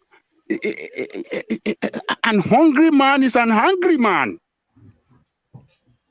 Nigerians are hungry. They cannot eat. They don't have food to eat. Food, just to eat. They cannot eat now. They don't have the money. You see, I think Tinubu is closer to the presidency, to the presidential seat. So you don't want to look at the reality on the ground. You mean by reading? You don't want to look at one man. You don't want to look at reality on the ground. You are just looking at. Why are you looking at it one side? No, you know what I'm saying. That well, people are dumb. That is just the thing. The only thing that Tinubu will win is by rigging. I'm telling you, it's only when they rig, and they will rig it openly, and the whole world will see it. And its presidency will be. The presidency will be. How do I say it? There's going to be crisis if Tinubu should emerge by fraudulent means. There's going to be crisis. There's going to be resistance. People will push against it. No, they will not. They will not. Okay. All right. You know, we hear this phrase a lot in Nigeria: political structure, political structure. I think we know what that means. So the political structure is somebody that has built political relationships within a particular geographical space. And what does that mean? This person, they control or they have a stronghold on the trade union spaces of that geographical space, the students, the transporters, etc. So all the grids of voting, they have control over it. So that is their political structure. So as people have these political structures and they continue to service it financially throughout the building of that structure and holding on to it, because that is their political leverage. So it is the people that have all these political power grids that Tinubu is speaking to. So Otiuzo Kalu, he has a political power grid. It might well not be as strong as we imagine, but certainly he has a structure because he has been in play for so long. So he has a structure. Yakasai, he has an influential say. So that is his political structure. All of these Yoruba governors that go to pay homage to Tinubu, they have political structures. You know, so what this guy is going after is just political grids, political blocks, you know, people that would deliver him political blocks, and is persuading or striking deals with them to deliver that political block. So the joker in his pack, of course, Buhari, who by lie or by truth has this political block of 10 million guaranteed votes as well. Whether fake or imagined, or whether fake or real, that is what he reputationally has and he has carried through. So if all of that comes together, I cannot see how Tinubu can be stopped. I cannot see how Tinubu can be stopped. One man, let me tell you. So it's not about how people are suffering or that. Look, let me tell you, that those structures that you have mentioned all the way through, they are not popular structure now. They are no more popular. The governors you are talking about in the Southwest, they are not popular among their people. They are all governors of their states. All of the well, you say they are not popular. They are governors now. They are governor. What have they done that impact the lives of the people? Nothing. They have all failed woefully. The market women will always do what the ideology tells them to do. No, that's not true. The transporters will always do what their chair. That is not true. Look, let me tell you. The situation has changed. I'm telling you now. It has not. Look, it has changed, one man. Let me tell you. What's changed it? Because the people have suffered enough for them to see. The economic hardship has changed everything. People that never complained before are complaining bitterly in Nigeria now. The Yalaja you are talking about, they are complaining bitterly. They don't even have money to buy anything to put in the market. People are not buying nothing anymore. All the better then when they deliver that $100,000 in cash to them to deliver the votes. Which which 100,000 you're talking about? When they start to land $1 million in the hands of these people that you are saying are suffering and say deliver these votes, they will deliver. Okay, let's wait and see. But one thing I want to correct here, when it comes to political structure, I think who had the strongest political structure in that country. Tinubu is not match to Atiku. Tinubu strongest hold and the only place where he can play his policy is in the Southwest. Yes, but is that not then? Hold on. Hold on, one man. Hold on, one man. Even that Southwest is not in stronghold of Southwest. He controls all the governors. Hold on. Wait. The Osun election was rigged. Was it not? Well, it doesn't matter. He controls hold on, one man. They were defeated in Ogun State. I mean, sorry, in Oyo State. Right? One man. Yeah, carry on. Ekiti was rigged. Hold on, one man. Ekiti was rigged. If he was popular, he would have won landslide. Edo was taken over from him because his man, what's the name of that? Oshiomhole, yeah. Was the one, was a Tinubu man. Is Obaseki not a Tinubu boy? He's not a Tinubu boy. You don't think he will fall in line? He's not a Tinubu boy. So he's been taken over. Went to UI. Well, we went to UI. He's from Ondo State. So, yeah. I mean, it's from Edo. So what I'm telling you, the power of Tinubu that was a strong political power in the West is not the same power. Now his power has been diminished politically in the West. I don't think so. When it controls one man, I just described to you. I just told you how they rig the election, and you still continue to say that. Why are you? They rig all the elections. You know that pushing against the truth, one man. No, I am not pushing against the truth. I just told you reality. Now. The Oyo State is in the hand of PDP. Yes. The Osun State was rigged. Right. The Ekiti State was rigged. Right. Edo State has been taken over. That is, look, it doesn't have that strength. It's just, it does the old glory. It does the old glory that is just playing upon. Let me paint you something. Hold on. Let me paint you a counter narrative. Okay. You are saying he rigged this and he rigged that. It's fair enough. If he lost it, then the other side rigged it too. Because it's very rare that an election is the will of the people. But whether he rigged it or not, he controls all those state houses. So that's what state houses does he control? But he controls Lagos. Okay, hold on, because he wants to hear it. So let me give it to you. Just let me bear with me 1 second. Where's that Tinubu narrative? There's a paragraph here that highlights. Okay, let me give you 2 paragraphs. Now, let me give you 3 paragraphs.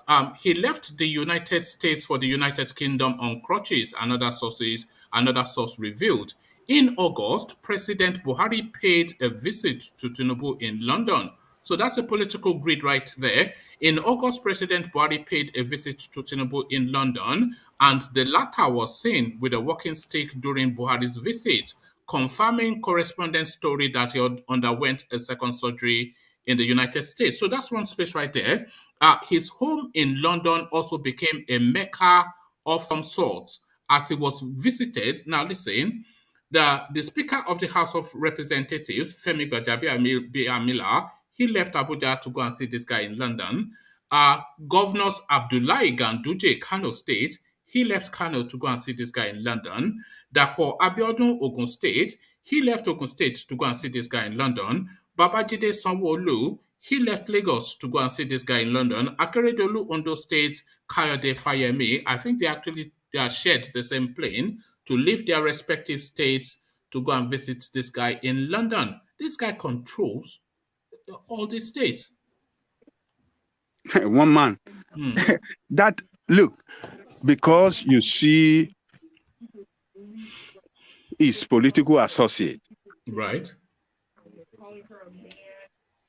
visited him in London. Right. That will not translate to vote for him. Really. That They went to wish him well. They went to wish him well. One man. They might, they can support him to get the ticket of their party. I'm not saying he won't get the ticket of their party. But to say that will translate to him becoming the president, he has many hurdles to cross. That is what I'm saying.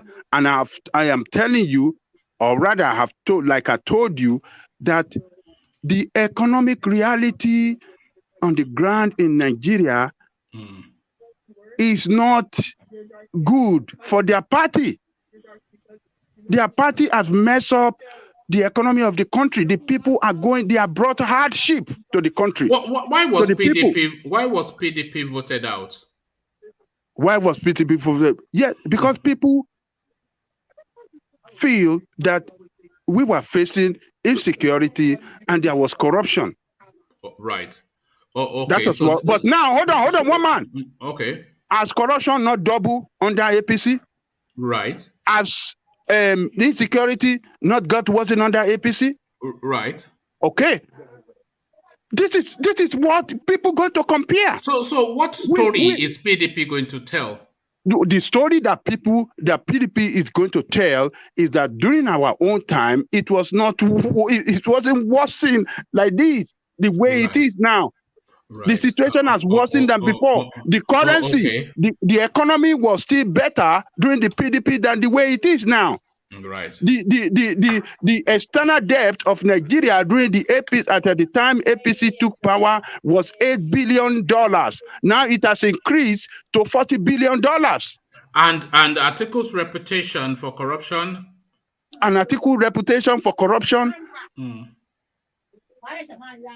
Now, how are they going to tackle that? The reputation corruption is a problem. But are we sure with Atiku?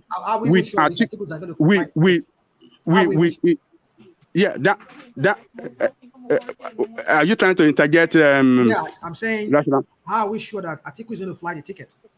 How are we sure? No, we're just speculating. I mean, it could be anyone, but that's what we're looking at. Yeah.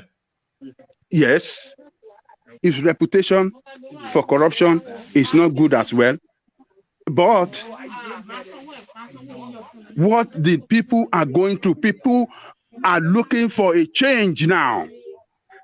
And they're going to see Tinubu as not the change because this is their party that brought hardship. But they are equally not going to see Atiku as change. Atiku does not represent change. Well, Atiku is a lesser evil among the two of them. Between you, to you, one man, between Atiku and Tinubu, who would you vote for?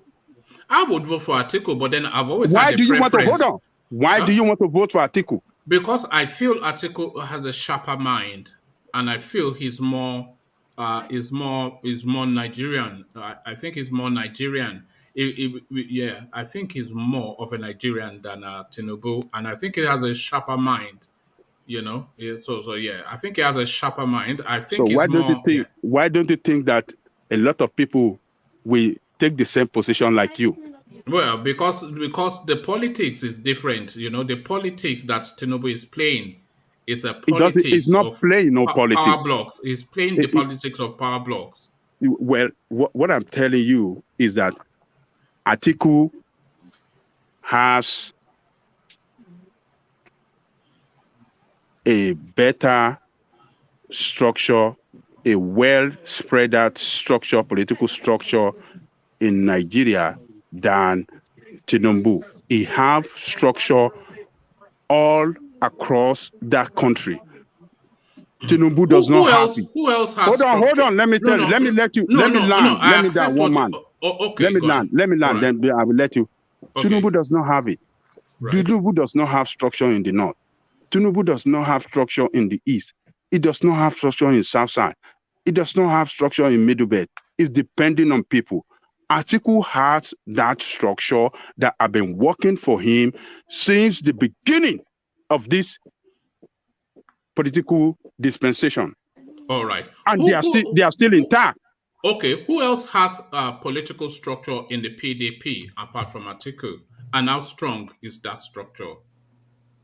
I don't know whoever have that structure like Atiku. Okay, let me hold on. Let me answer that question conversely. I agree that. Sorry, I rational mind there. You have your go. Then I'll come in after you. Yeah. Okay, so the question you asked about who else has a structure? Well, I see Bukola Saraki trying to reach out now. He's, he started from his own region, which is the Middle Belt area, not central. I think as he now makes incursion to east and south. We have to see how that plays out too. But I think he seems to have a kind of some structures, but not as widespread as Atiku. No, I think Bukola Saraki's structure is a satellite structure of Atiku's structure. Atiku has a stronger structure than Tinubu in terms of the Nigerian space, because as I said already that Atiku is more Nigerian than Tinubu. He reaches right across the expanse of the space. And Atiku will probably defeat Tinubu almost certainly in the east. So there's that. But Atiku, the point I'm making is that, but Tinubu has a strong political structure too. So he has that as well, but Atiku has a stronger structure. But the point that I'm making is that Atiku has a structure, but Atiku is the only structure in the PDP. But Tinubu has a structure in APC. Buhari has a structure in APC. All of these people, they have structures in APC. So the structures within APC as a totality is a lot stronger than the one structure that they have and that is the politics that Tinubu is playing now. That is not true. That is not true. That is not true. That is not true. Okay, yeah, Ola, you can come in. See, a lot of factors will be considered in 2023. So now I've heard that Atiku have this political structure and all those things, right? But don't forget that these structures there can be some kind of strategic alliance. Now, you can go from a mono prepared structure that, okay, because Atiku has this one, and Tinubu can use an existing structure within the geopolitical zone. Those people that the people within the zone can respect. You can use that structure and form strategic alliance and win that particular region. So it's not about a mono-prepared structure only that will work. That's a good point. Then we should not forget about the current situation. Are you saying Nigeria, even though Atiku has that structure, people like him, but the fact that the kinsman of this Atiku is doing negatively, wonderfully right now? When you say Fulani, whether people love Atiku or not, that tribal sentiment will definitely come to play when it comes to 2023. So that Atiku we defeat Tinubu is easier than I said and done. And mind you, you are speaking from your mind being an educated fellow and as a middle class. And these are not the people that we vote. The people that we vote are those people that we give 1,000 naira, 500 naira. They will even sing ta ta ta ta, even for whosoever they want to support that time, just like the way they did in Kogi State. So whatever structure Atiku has on ground now, for example, please let's forget about it. All those things you can block it out by simple strategic alliance. Obasanjo did the same thing for Atiku. In an hour. Please. So Obasanjo did the same thing for Atiku, that he used that thing to destabilize Atiku. So it is possible for APC it just by calling someone, he says, so don't worry, this is the position I will give you in that thing. Okay, and that essentially is what Tinubu is doing as we speak. He's going round all the political power blocks to negotiate his presidency. So President-elect Tinubu essentially, Ajanle Koko. Sorry, but that's the political reality, Ajanle Koko. What do you say? I say Look, let me tell you.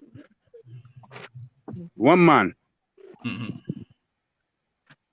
in Yoruba land now, people are so bitter against all these politicians. I want you to know, Yoruba nation is not dead. These people are coming out to campaign hard against Tinubu. They will campaign hard against him.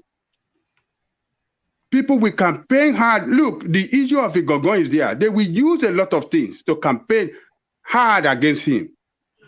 Yeah, but the issue of Igogo is a Fulani matter now. It's a Fulani matter. So that weighs against Atiku. Look, wait. Whether it is Fulani matter or Fulani, you think Fulani in their own space, they are stupid too? Would they want to vote for Tinubu if they carry out the same campaign that this is our own son? Atiku is our son. You think Tinubu will win over there? Look, it's one thing I know is that Tinubu is not a popular. It's just braggadocio. Everything that he's doing is not popular. He cannot win a clean and clear election. Even in Lagos, if we conduct a clean and clear election in Lagos, they will defeat him. They will defeat him in Lagos. If we should have a free and fair election in Lagos, he would be defeated. India, everything, every election in that state, and even the last one, they were all rigged. Look, during the last presidential election, how many votes did he have for Buhari? People voted 500,000. In their party register, they register more than 10 million for their party member in Lagos. Where are the party members when it comes to general election? Only 500,000 voted. So everything is the register, the party register, and everything is just a fraudulent upon fraudulent system. Ajanle Koko, that doesn't matter. They will do the same things now. They will fraud their way back in again. So that still lends to. My point. But my key point here is that man, a lot of things will work against him in the coming election, and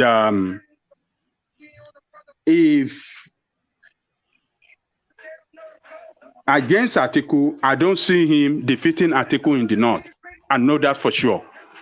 I don't see him defeating Atiku in the north. All right. Ajanle Koko, if the people that Tinubu is speaking to now, if they decide that he is going to be the next president, then he will. You know that as well as I do. So the Tanko Yakasais, the Gandujes, the forget about Ganduje. Ganduje does not.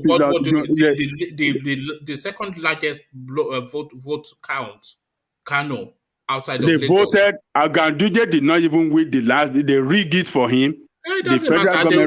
That's what I'm telling you. Forget about Ganduje. Those one don't have vote. Where we have Kwakwanso, he cannot compete with Kwakwanso. He's over there. Kwakwanso will crush him. You know that Ganduje cannot afford to let a Kano fall in the hands of PDP after everything that. Is he the one? Is he the one? After everything we have seen, the dollar pocketing. I have told you the only way that Tinubu will win is by rigging, a massive rigging, open rigging. Hold on. Open rigging that will bring that will bring violence. When has that ever happened? It is going to happen this time. Oh, come on. Because people are hungry, people are hungry, and people are hungry. People are always angry. Because before you can read. It will never. The reality on the ground is different from what we had in the past. Look, the reality on the ground now is different from what we have had in the past. They will have used the military might, the federal might, to rig the last election in the East. But see, because people were not in support, they could not rig. See, that's what we're saying. Before they rig in Nigeria, it means that people ally with you. Once people do not ally with you, you cannot rig. They will burn everything down. See what happened in those legislative. No, you see, the thing is,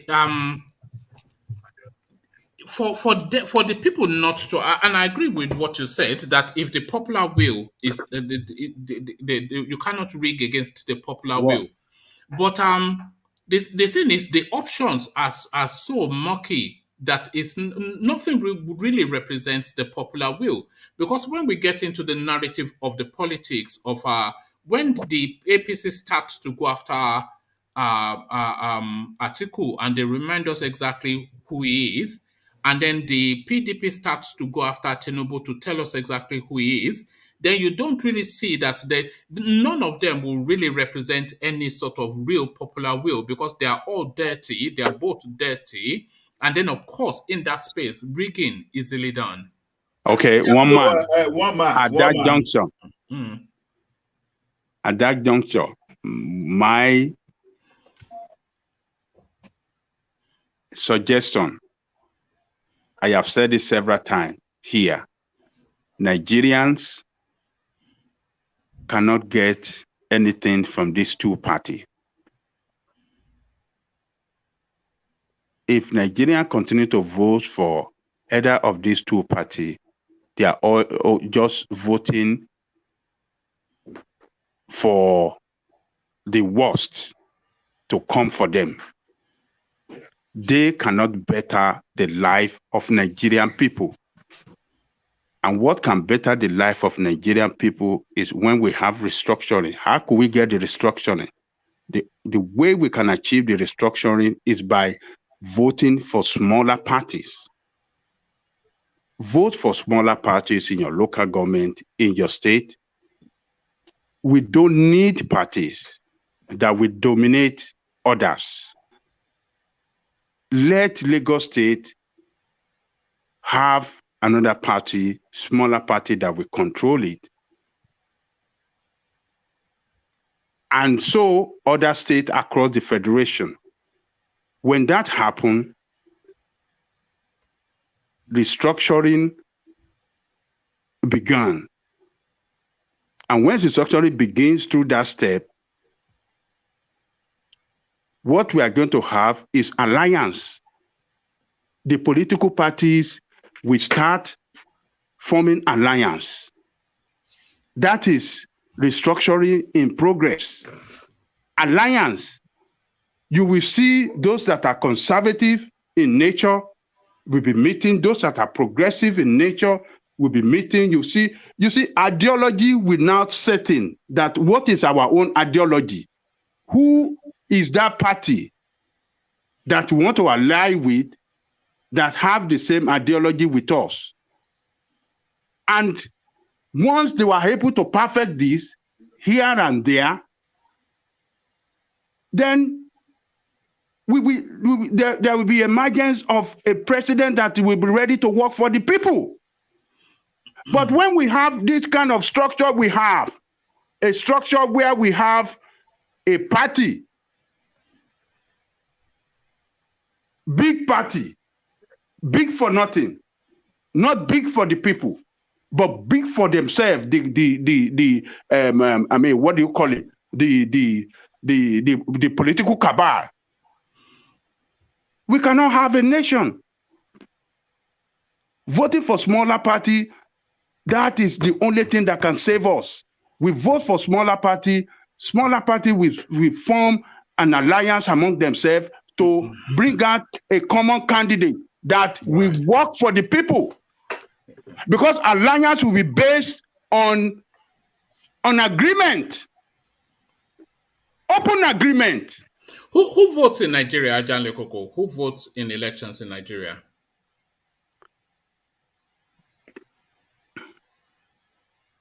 That is why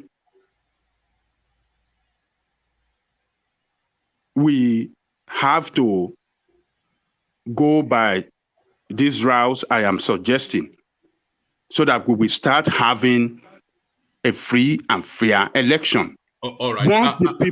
Once the people can vote in, it is possible. No, it's idealistic, but it is not idealistic, possible. It is, but it is not possible. Where foolish people want to continue voting for people that are destroying their life every day, people that have mortgaged their future, they should continue to vote for them. All right. They are driving the country towards disaster. It's coming. We have seen it.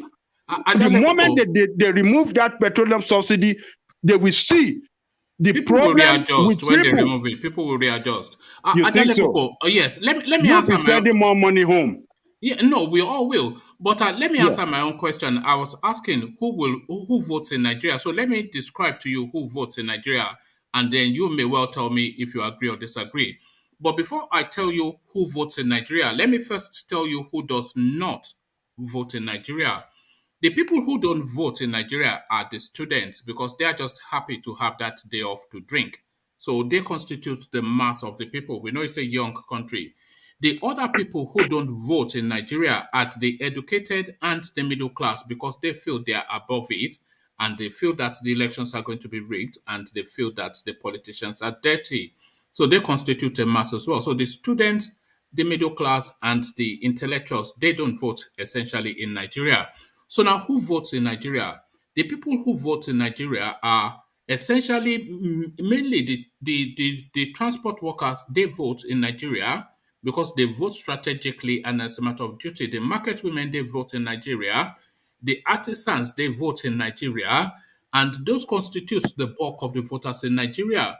So if the votes come from where they traditionally come from, which is where they've always come from, I do not see, because this narrative that you're painting of a third force, that is an intellectual space, and the intellectual space in Nigeria, they don't politic. So the people who politic are the unions and the artisans, essentially. And that is how all these things that you're saying, they are idealistic and we all want it, but they are not vested in reality. They are not the antecedent of the Nigerian political landscape. The Nigerian political landscape is strategic. It's power blocks, is voting grids, and essentially the sort of politics that Tinubu is playing now. So that is how it usually plays out. And I don't see, it will take a real reach to reach that space that will have some idealistic man that has these grand ideas, and then everybody will buy into it. Nigerians are so beaten down, are so cynical, and are so surrendered to their situation. It will always be the yaologists and the transport workers that would decide who presides in Nigeria. I agree with you, one man. Yeah. The way you have narrated it is completely true. Those are the group of people that vote. The middle class and the student, as you mentioned, doesn't vote. And we know the reason why they don't vote. But those Iyaloja and Babaleron and all the rest that you mentioned that often vote, they are going through, I'm telling you, they are going through hardship. Campaign is going on. People are sensitizing them that stop, don't take money to vote for these people. The campaign is ongoing. It's strong on the ground now. People are feeling the pains, hardship. So saying that they're going to come and give them money and they will vote for them again, well, yes, it could happen to some extent, but largely, it's not going to be the same the way it used to be. It's not going to be the same way.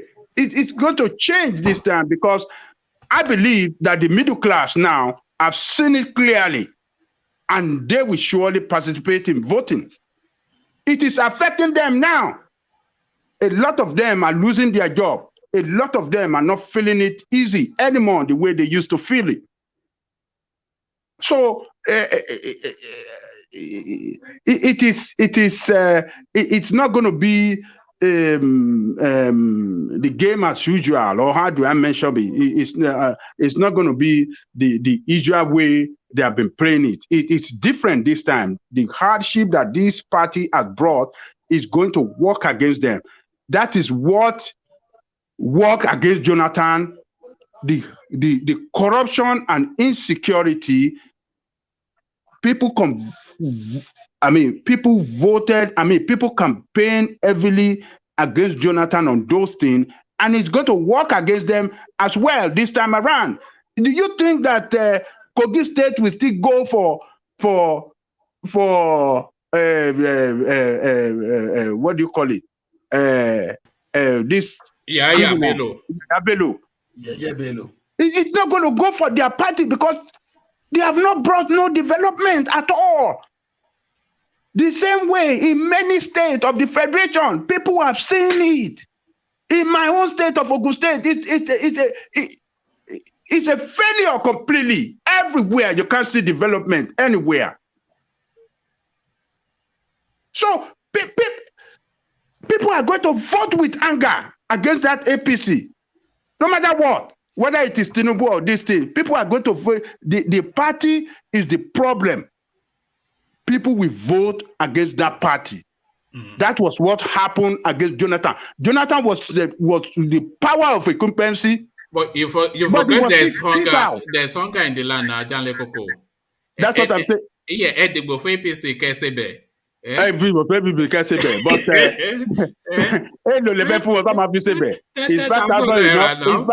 look at even the government. Look at what the finance minister was saying, that they will be giving the poor people or people they regarded as poor 5,000. That is how they have diminished Nigerian people. Can 5,000 feed him for his lunch or dinner if she really want to eat? I don't even find it won't even feed a driver, because I think a driver will be fat in the mouth too now. So look at the way they have diminished our people. Look at the way they have ridiculed our people. Instead 5,000 naira. I see 5,000 to cushion the effect of petroleum. What do they call it? That subsidy. Ajalikoko, one man. Can I make a single point, please? Yeah, come in. Ajalikoko, that 5,000 is for rigging. The rigging already started. That's what I want to say. There you are. So it's going to be different, one man. It's not going to be the way it is before. I speak to my people. I know what they are saying. You know what? You hope it will be different, but I think you know that it will not. This is the thing. You hope it will, but I think you know that it will not. Okay, let us wait until then.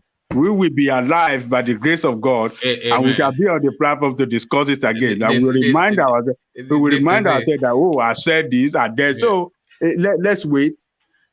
Let's wait. But I know that Tinubu is not going to find it easy. It's going to be. And by the way, Ajale Koko, I'm on side with you that a plague on all their houses. We need to wipe the deck clean of all of these people, because we're not surviving anything with Tinubu or Atiku in charge. It's just pretty much as you were. It's just the soft. But I just cannot see how a new thing can, come and take over the space. I don't see how it comes in, because we saw they try it, and they only allocated him 10,000 votes. So I can't. How is it going to happen? I can't see it, But I'm hopeful like you. But I can't see it. Let's just be hopeful. Let's hope our people will wake up and do the right thing to save their future, because this party, APC, has already destroyed the future of Nigerians. So PDP, I don't think they have anything to offer as well. We have tried both of them, except our people are stupid people. They have tried both of them. Both of them have not bettered their life. So why would you want to think they are consider? not? Do you think they are not? Do you think our people are not stupid people? Are our people? They are completely stupid. They are completely stupid people. A lot of our people are very, very stupid. They don't know. They don't know that their vote matters. They don't know. They don't know the importance of their vote. They don't know that their vote is a power that they can use to make life better for themselves by voting for the right candidate and not voting for money. A lot of our people are stupid because they vote. Some people vote for sentiment. Oh, this is our tribal man. This is who I'm going to vote for. Like, you know, some Yoruba, with what we have seen that the people, that their party have done, they're still yearning for Tinubu. They're looking up to Tinubu. They're looking for Tinubu to secure the ticket so that they can vote for him. That's how stupid some of our people are. They don't look at it in a broader way that, look, APC is a party by group of people, and that group of people are the people that run the government. And those group of people are the people that have inflicted this economic hardship and it's worsening insecurity and all the worst that we have seen around us in that country. It is that party that brought it and the people in it. No one should be exonerated. No one should be excluded. With Tinubu, Oshibajo, all of them across the nation in APC destroy this country. I cannot imagine it. It makes me sick when you see the humongous amount of loan that this man have taken on behalf of me and you. These people doesn't know that those loans they are taking here and there, they were taking it on behalf of every one of us that are Nigerian. And they did not use that loan for anything that we can see. Nothing that work. The infrastructure they are talking about, infrastructure there, they are beating low, they are beating, match it with how much they have taken. And you will see that all the money were looted and not put into use the way they were talking about. It's just sad. I mean, we are just, a lot of our people are just stupid people. And that's the problem. That I think is the biggest problem of all. Because we're not even saying they should be clever, but if they just know enough to know that it doesn't have to be like this, if they know that it doesn't have to be like this, that then is the change that would almost instantaneously will happen if they just know that it doesn't have to be like this. But they're just so locked in. So I don't want to describe anybody's life as little, but they're just so locked in the immediacy of their life and survival that they are willing victims. Most Nigerians are willing victims of the situation they find themselves in. So that is the problem. But thank you, Ajale Koko. Ajale Koko, let me go on to Rational Mind just to cap it, because like I said, we want to be capping it about 4 hour-ish. So we go to Rational Mind and have him speak on that space of the Nigerian army trying to recalibrate themselves on social media. So what are you then making then of this cozying up to the social media space by the shooters of Lekki?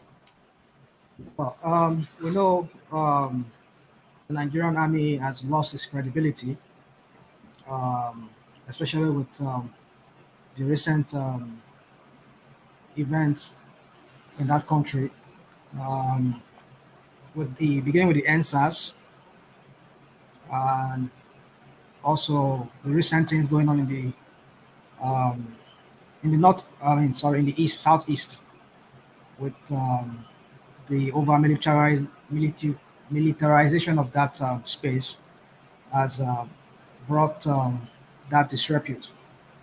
And that's, I think I can understand why the reports that was made that they've been trying to use some so-called social media influencer to kind of like influence people's mind and shape people's mind and try to correct that idea that people have of the Nigerian army. Well, however they do it, it is certain that the Nigerian army has lost that glory that it used to have, as they used to know back then when they fought, I think, the Congo War, the Angolan War, and subsequently the Liberian Sierra Leonean War, Civil War, and we've seen how they lost and fell from that glory, and they become a ragtag kind of army themselves, fighting internal battles, which they should be fighting at the border part of Nigeria. I mean, external aggression is what they should be fighting, not putting down a civil disobedience like we saw in that of, even though it's not a disobedience, but that's what they would say in Lekki and some part of Southeast. So I mean, I'm not surprised if they do that because they have the war chest. They have, I think they consume almost half of the Nigerian budget, defense. So they would have that money, and that is the most corrupt. That's the most corrupt, I would say, agency of the government, the federal government. Trillions of naira, if not billions of dollars, that has been voted to that military, to the military. To this very day, they cannot account for it. In fact, there was this report I read some time back. One of this, is it DMI or whatever? There was an embezzlement that went on there, and it was going to billions of naira. I think maybe pension, some for, I don't know, something like that. Like, even the police too. There's lots of corruption. So it's they've lost that regard that Nigerians have for them, and so they want to go that route of using social media influencer. That's to tell you how low. If that report is to be good, I mean, if there's any truth to that report, then that's to tell you how low they've been. I mean, their rating is very, very low, very, very poor. So it's going to take some time for them to really bring themselves back to that glory that they used to have, if I thought there was any glory at all. That they were known as a very strong army to be reckoned with in the African space. You know, they've been to several peace mission outside Africa, and they've done well. They've excelled. So to me, I just think if that Nigerian army is to go back to that glory that it used to have, or that regard that they have, a lot of people have to be fired. I mean, fire from people down to captain. I mean, down to like colonel. Now rebuild the whole thing from people that were captains. Build it from there. I don't know how that's in a military point of view, how that would work, because I think the top echelon in the military, they've corrupted the system, and especially those from the north. I would say, I'm not saying southerners are immune, they're not part of the corruption, the rot, but the northerners are more of the people that corrupt that place. That's military, and we see their lack of how do I say their lack of regard. I mean, they lack this regard. They have no regard for human life. I mean, we've seen it play out. All the military head of states in that country, they've been very, very brutal. They've been very, very. They have no regard for life. They have no regard for rule of law. I mean, we saw even a southern two, like the person of Obasanjo himself, who had to pull down the whole of OD because of that. You know, so it is what it is for that country. So if they are trying to like reshape their image, well, I'm not surprised. Their image has been low. But that we don't do poll. I think we do poll in that country. Or if I thought they do it, maybe it's a real poll. I tell you, Nigerians, they will vote that military down. That they are useful for nothing. they're not useful for anything. So I'm not surprised. Let me just answer your question. I'm not surprised, but we understand how low they become. Do you think it is necessary just because, like you said, their image continues to It's not necessary. spiral and spiral? Yeah, You it's not know, necessary. so they have two choices, but then the two choices are not optional choices. They can run parallel. So they have the do the right thing option, which I think is probably what you want to go to. But then they also have the option of trying to rebrand their image. So now the space that people occupy now are this sort of you are in whichever part of the world you are. I'm in whichever. So this is the space. This is where people live now. How we're communicating now.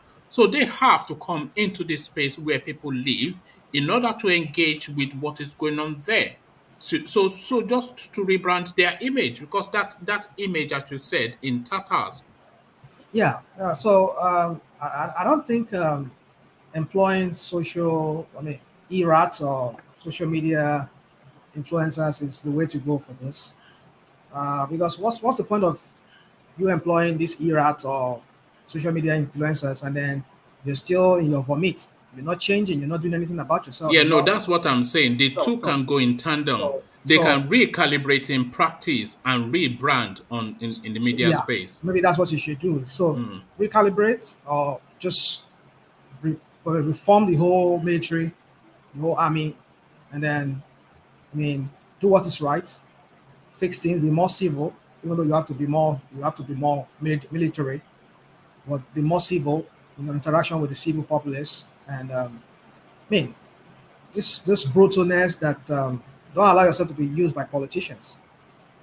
You see, the thing is, we can only say this if the constitution or if that thing that constitutes that country is not really fixed right, there's no way the army can be right, because whoever invariably gets there, who becomes the chief of armies, the chief of the head of state who controls the army.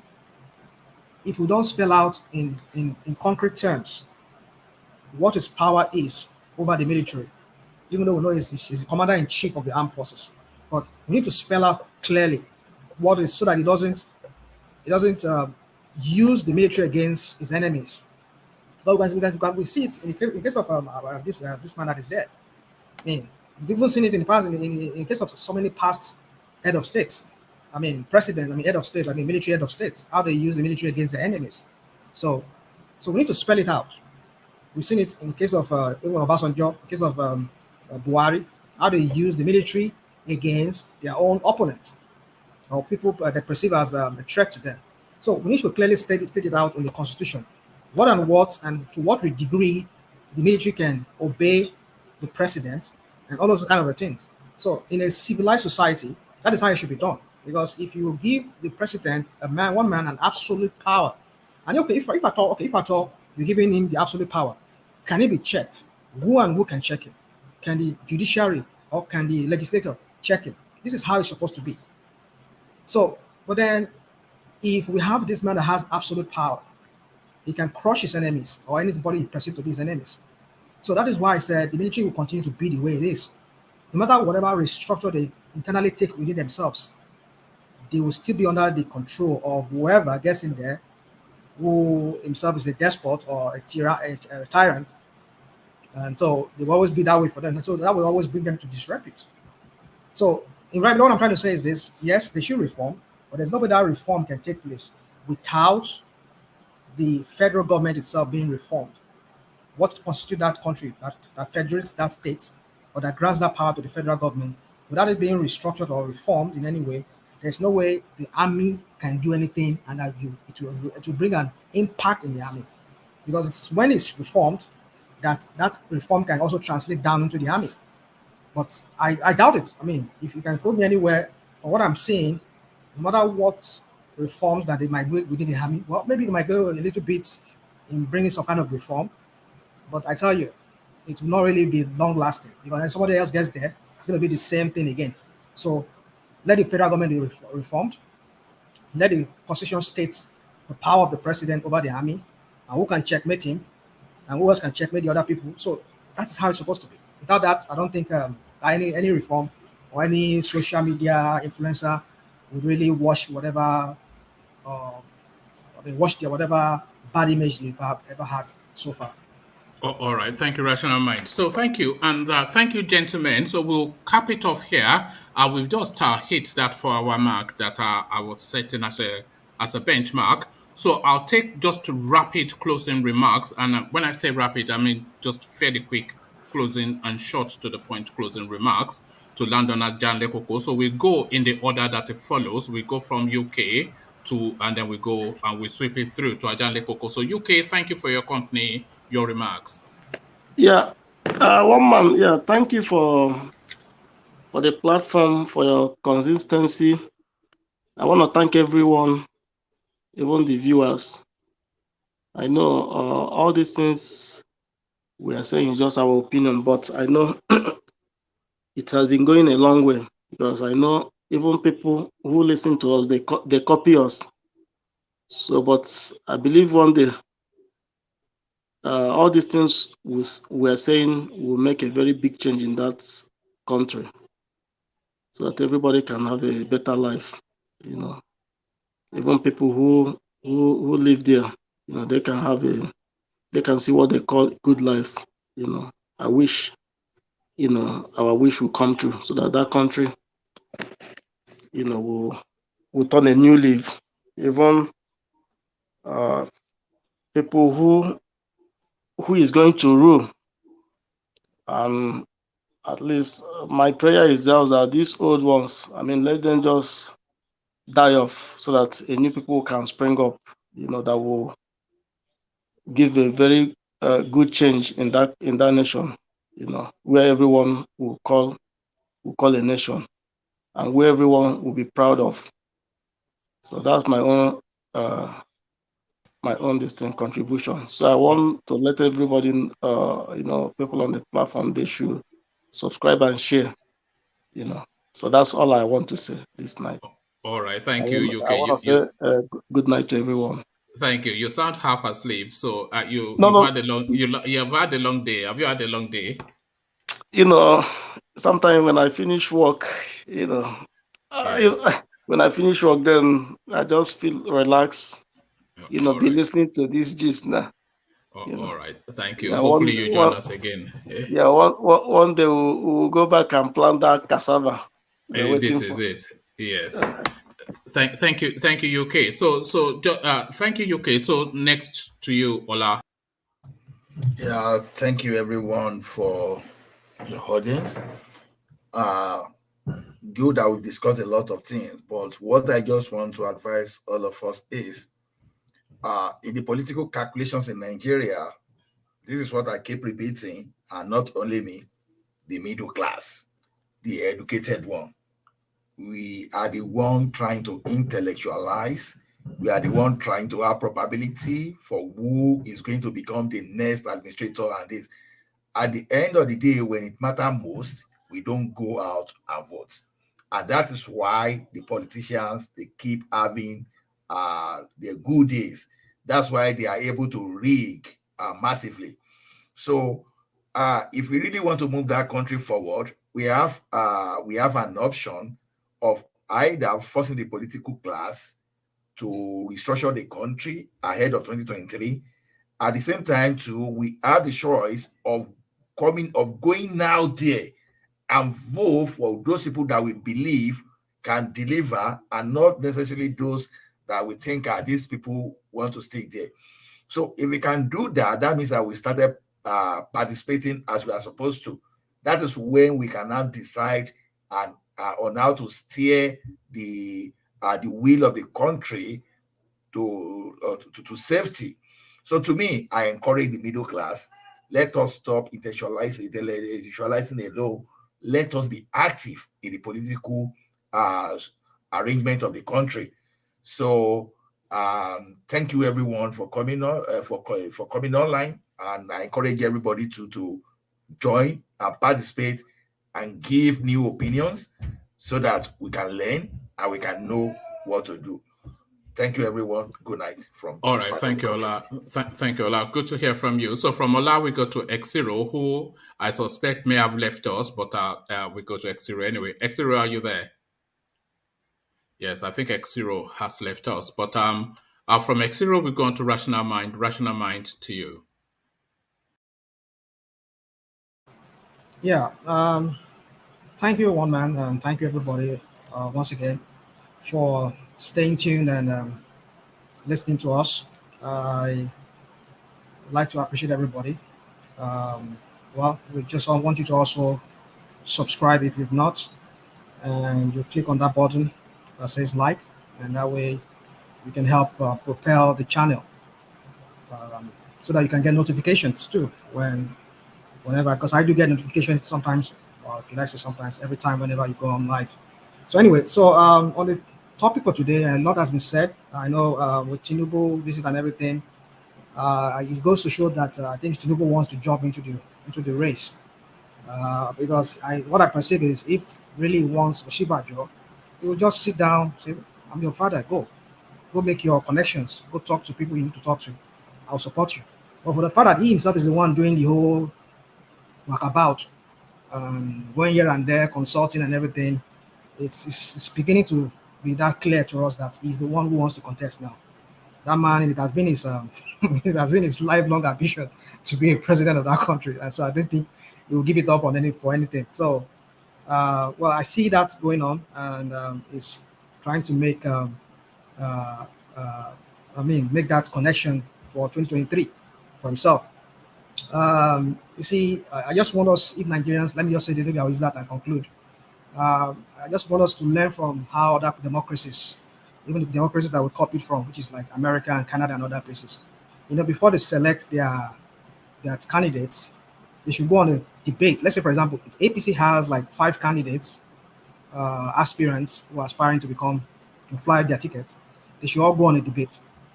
Not that someone says they just go and they just carry, they just bonded themselves to one national convention, and then they just say they vote somebody up and it's the candidate for it. So let them go to understand. Like you see, like the Democratic Party or the Republican Party, or even in Canada too, they do during the selection, during the nomination or selection, they all go want to listen to them, what they have to offer. So that will be the basis by which the delegates that will go to that convention will be able to vote them as the candidates for their party to fly their ticket. But I don't see that happening. That is why we can see him going around running from go to post and everything, trying to consult with those so-called brokers among each region.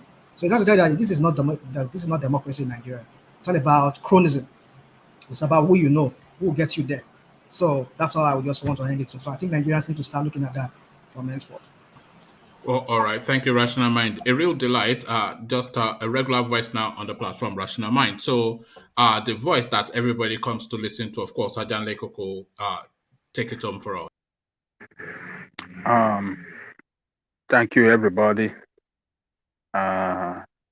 Everybody watching us around the world. Everybody listening to us around the world. Those guys behind the scene chatting, I thank you all as well for staying tuned from the beginning to the end of the session. Before I leave, I would like to advise our people that 2023 presidential election is an election that will determine if that country will remain or fall apart. It is time for everybody to know that politicians from these two parties, APC and PDP, have nothing to offer you. I repeat, they have nothing to offer you. You have voted for them, and none of them have made impact in your well-being. but rather they have destroyed the country, and they have made the situation worse for you and for everybody. They have cornered the resources of the country. They have looted and looted, non-stop looting, and it looked that they have looted everything to the ground. APC particularly looted more than ever before in the history of that country. They've looted the treasury to the ground. And that is why they embark on humongous borrowing, one after another, from 8 billion when they came into government, 8 billion external debt to 40 billion. Now, the internal debt risen from $10 trillion during their time to $30 trillion.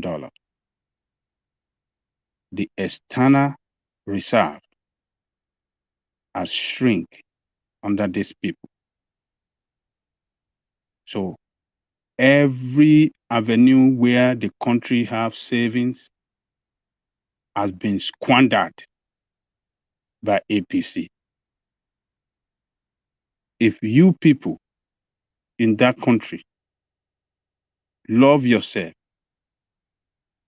love your generation to come, people, your children and children to come, you must not vote for APC. It doesn't matter whoever they are bringing out for you, either Tinubu or Shibajo or whoever. Omi Eko Ekoni. Akamu water is same as Akamu. They are the same people. They have the same vision, and the vision is to continue to loot your resources. They cannot better your life. I have suggested, and I will suggest again for you, across that country, vote for smaller parties. Let us have no party dominate the other. Let those smaller parties form an alliance to govern the country. The moment they start forming alliance, that is when your restructuring begins. And they will emerge with a better candidate, a better president that will work for you. Because alliance in politics usually based on agreement that this is what we are going to do together. And if we fail or you fail, then the alliance will break apart. So that is my suggestion for you all. Do not vote for any one of these parties. Look for smaller party to vote for, and then you can start the restructuring from there. You can open a new leaf. You can use that opportunity to kick these looters and criminals out of the political space, and good and fresh people can come into space that will listen to you and work for you and work for the progress of your country. The middle class, just like Ola said earlier, they have a lot of role to play. If they want to continue to be stupid, as I call them, if they want to continue to be stupid, because stupid people are the people that will continue doing the same thing that does not work for them. If they want to continue to be stupid, sit on the fence, these people will collapse the country on their head, and they will have no place again. They will fall below the poverty level, and then they will learn in a hard way.